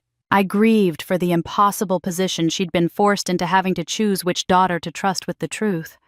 I grieved for Vivian, who'd been seen and judged and found wanting years before she'd even committed her worst crimes. I grieved for myself, for the burden I'd carried without knowing Mom had placed it on my shoulders deliberately. But underneath the grief, I felt something else. Understanding. Validation. The knowledge that Mom had trusted me to do exactly what I'd done, that she'd seen this possibility and believed I was strong enough to handle it. I wasn't sure if that made it better or worse, but it made it mean something. My phone rang, startling me out of my tears. The hospital's number showed on the screen. "Ms. Mercer," the nurse's voice was warm and excited. "Your mother is asking for you. She's having a very good day today. She remembered your name, asked where you were, said she wanted to see you. How soon can you come?" I looked at Mom's letter still clutched in my hands and felt something shift inside my chest. A loosening, maybe. Or a settling into place. "I'm on my way," I said. "Tell her I'm coming right now." I folded the letter, carefully placed it back in its envelope, and grabbed my keys.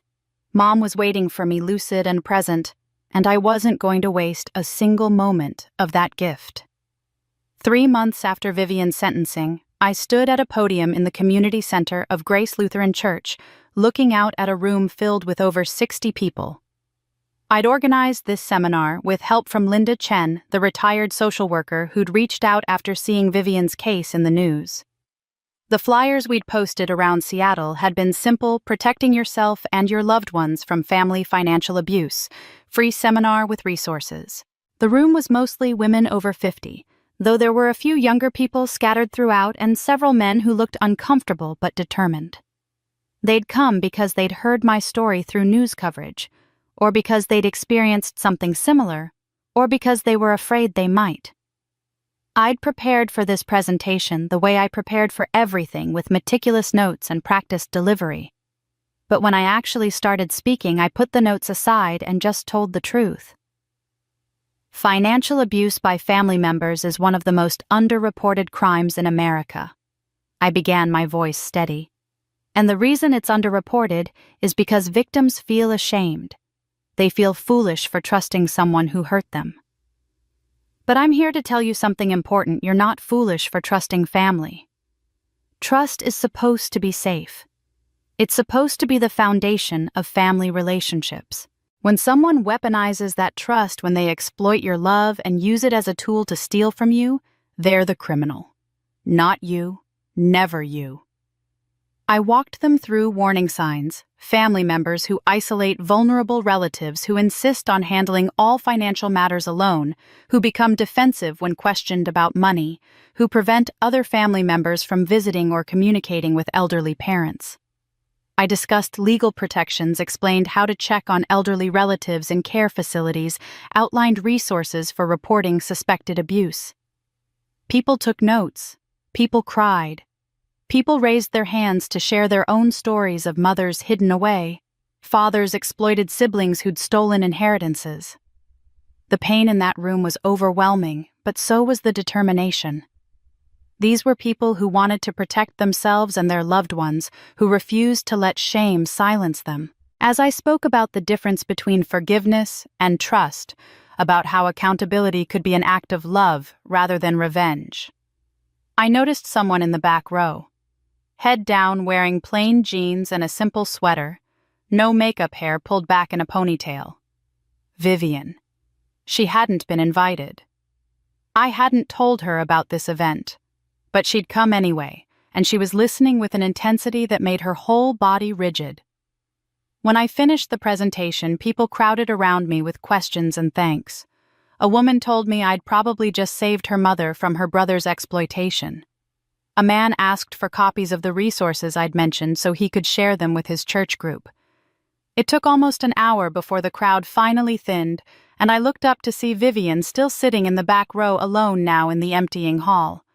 She stood when I looked at her but didn't come closer. The distance between us felt deliberate, respectful of boundaries she'd learned she had no right to cross without permission. "I listened to everything you said," she told me, her voice carrying across the empty space. "I heard myself in all the warning signs: the manipulator, the liar, the person who isolated Mom and exploited her vulnerability. That's what I was, Holly. That's the truth, and I can't pretend otherwise anymore." I stayed where I was, letting her speak. "I'm not asking for forgiveness. I know I don't deserve it, and maybe never will. But I wanted you to know that I start my community service next week. 500 hours at an Alzheimer's care facility. I'm scared because I'll be caring for people like Mom, people whose families trusted them to strangers, and I was the kind of stranger families should fear." She took a shaky breath. "But I think Mom would want me to do this, to try to give to others what I took from her. I just wanted you to know I'm trying." I looked at my sister, really looked at her. This wasn't the polished Instagram influencer or the desperate fugitive or even the broken woman confessing on Mom's porch.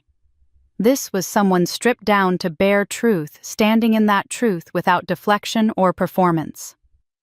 I thought about Mom's letter about justice and mercy as partners rather than enemies. I thought about the fact that hate would poison me more than it would hurt Vivian. I thought about how I wanted to live going forward, what kind of person I wanted to be when this was all finally behind us. I walked toward Vivian slowly, and she flinched, like she expected me to push past her or tell her to leave. Instead, I held out my hand. "Let's go see Mom together. She's having more good days lately. She'll want to see both of us." Vivian stared at my outstretched hand like it might disappear if she reached for it. Then she took it, her grip desperate, her eyes flooding with tears.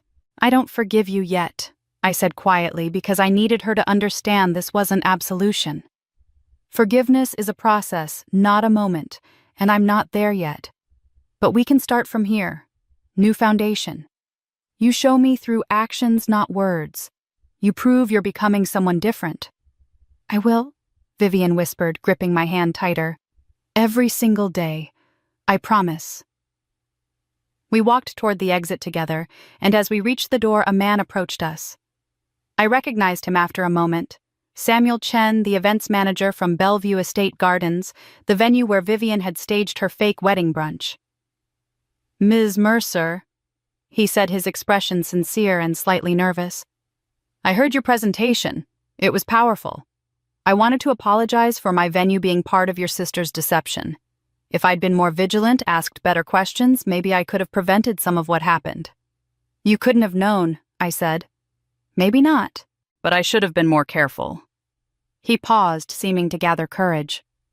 I also wondered if I could take you for coffee sometime, not business. I'd just like to know you better if you'd be open to that. I looked at him, surprised. Then I looked at Vivian, who was giving me the smallest, most tentative smile. I'd like that, I said to Samuel. Coffee sounds nice. As we exchanged numbers and he walked away, Vivian squeezed my hand once. You deserve good things, Holly. You always did. For the first time in months, I thought she might be right.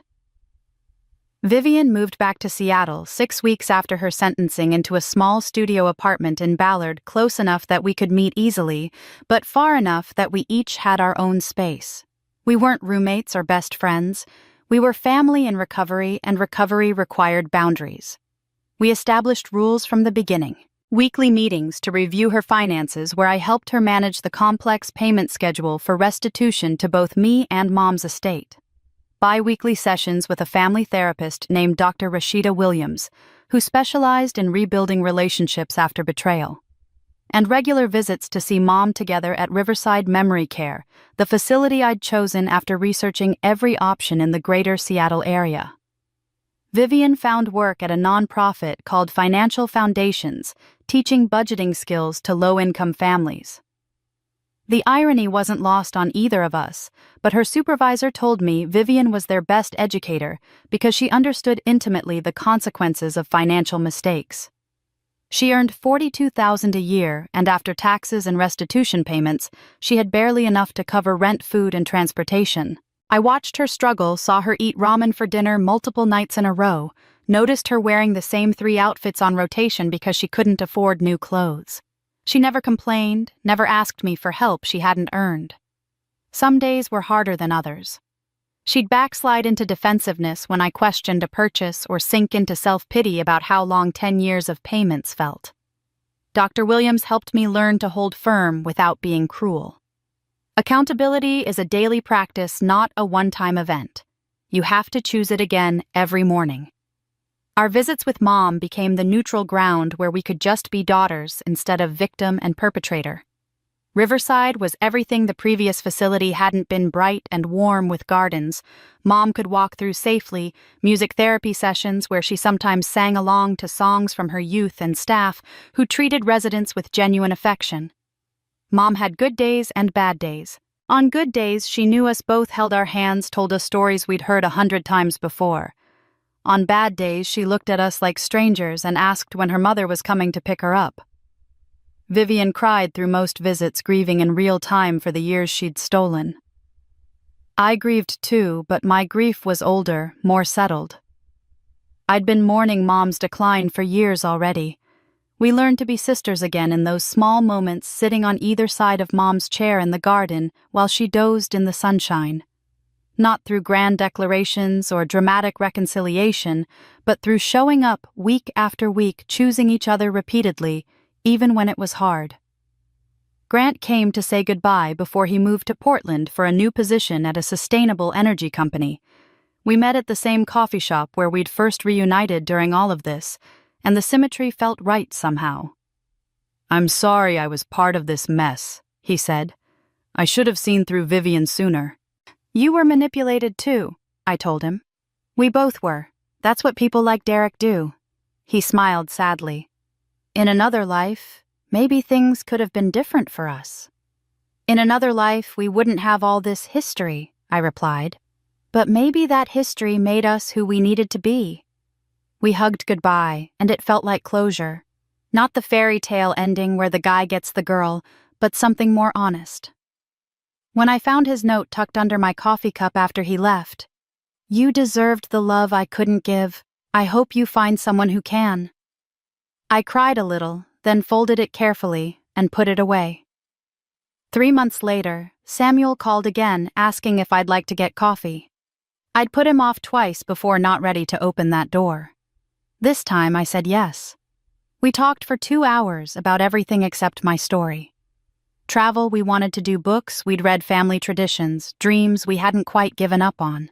Walking through Discovery Park afterward, watching the sunset over the Sound, Samuel stopped and looked at me seriously. "I'd like to see you again, Holly. Not because of what happened to you, or because I feel guilty about the venue, but because of who you are right now." I realized, standing there with the salt air in my face and the possibility of something new in front of me, that maybe I was ready to stop defining myself by what had been done to me and start living toward what I wanted. "I'd like that too," I said. 1 year later, I stood at a different podium in a much larger room. The National Accountancy Conference had invited me to accept their Professional Ethics Award, and the ballroom in Chicago was filled with colleagues and strangers who'd followed my story through professional journals and ethics publications. I'd become something I never expected: a voice in the conversation about fraud prevention and family financial abuse, someone other accountants called when they needed guidance on navigating similar situations. My firm had promoted me to the board of directors. I was financially stable for the first time in my adult life, not wealthy but secure with enough saved that I could finally think about buying that house I'd dreamed of years ago. Samuel and I had been dating for 8 months, taking things slowly, learning each other's rhythms and boundaries. Life wasn't perfect, but it was genuinely mine, built by my own choices, rather than shaped by someone else's crimes. The award came with a $10,000 grant. I announced from the podium that I was donating it entirely to elder abuse prevention programs, and the applause that followed felt good. But what felt better was the email I'd received that morning from a woman named Patricia. "I attended your seminar 9 months ago. Because of what you taught me, I discovered my brother was stealing from our mother. We stopped him before he could drain her accounts. You saved my mother. Thank you for speaking up when it would have been easier to stay silent." That email meant more than any award ever could. Vivian had paid back $8,000 so far, sent in small monthly installments that I knew represented real sacrifice. She'd been promoted at financial foundations to program coordinator, earning trust through consistent competence. She still saw Dr. Williams weekly and attended a support group for people rebuilding their lives after fraud convictions. She wasn't the sister I remembered from childhood, but she also wasn't the criminal who'd stolen from me. She was someone in between, learning to live with her choices while trying to become better. She'd texted me during my acceptance speech, watching the live stream. "You're incredible. I'm proud of you, and I'm sorry I wasn't someone you could be proud of before. Working on it every day. Love you." I'd read it backstage and cried, not because everything was fixed between us, but because effort mattered, because showing up every day and trying was its own kind of redemption. The next morning I visited Mom. It was one of those rare, crystalline days where the fog lifted completely and she was fully present. We sat in Riverside's garden, sunlight filtering through maple trees, her hand warm in mine. "You saved your sister, didn't you?" Mom asked, her voice clear and certain, her eyes focused on my face with complete recognition. I nodded, tears already starting. "I tried, Mom. That's all I ever wanted." She squeezed my hand. "Not for you to be perfect, not for you to fix everything, just for you to try, even when it was hard, even when it hurt. You did good, baby. You did so good." We sat in silence after that, holding hands while birds sang in the branches above us. I thought about everything that had happened, everything I'd lost, and everything I'd found. I thought about revenge and justice and mercy, about how they were more complicated than I'd ever understood. Winning didn't look like I'd imagined. It wasn't about destroying Vivian or getting every cent back or even about perfect healing. Winning was keeping my humanity when someone tried to take it from me, It was choosing justice over vengeance, accountability over cruelty, boundaries over bitterness. Winning was living well enough that the person who hurt me could see what we both could have had if she'd chosen differently. I didn't get everything back. The years of trust, the innocence of believing family was always safe, the fantasy that love alone could fix people, those were gone forever. But I got myself back. My integrity, my strength, my capacity to love even after being hurt. That had always been the most important thing. Mom dozed off in the sunshine, her breathing peaceful and steady. I stayed with her watching the light change through the trees, thinking about a lesson it had taken me 37 years to learn. Sometimes revenge is just living well enough that they wish they hadn't hurt you. And sometimes justice is teaching them how to live well too. If Holly's story moved you, if it made you think about trust family and the courage it takes to stand up for what's right, I'd love to hear your thoughts. What would you have done in Holly's position? Could you have shown the same mercy she extended to Vivian? Drop your honest opinion in the comments below. Your perspective matters, and I read every single comment. This story reminds us that justice isn't always about punishment. Sometimes it's about accountability, growth, and choosing to be better than the hurt that was done to us. If you want to hear more true stories about resilience, betrayal, and the strength it takes to rebuild after everything falls apart, hit that subscribe button and turn on notifications so you never miss an upload. Thank you for listening to Holly's journey. Thank you for being here. And remember, your story matters too. If you're facing something similar, you're not alone. There's always a way forward, even when it feels impossible. I'll see you in the next story.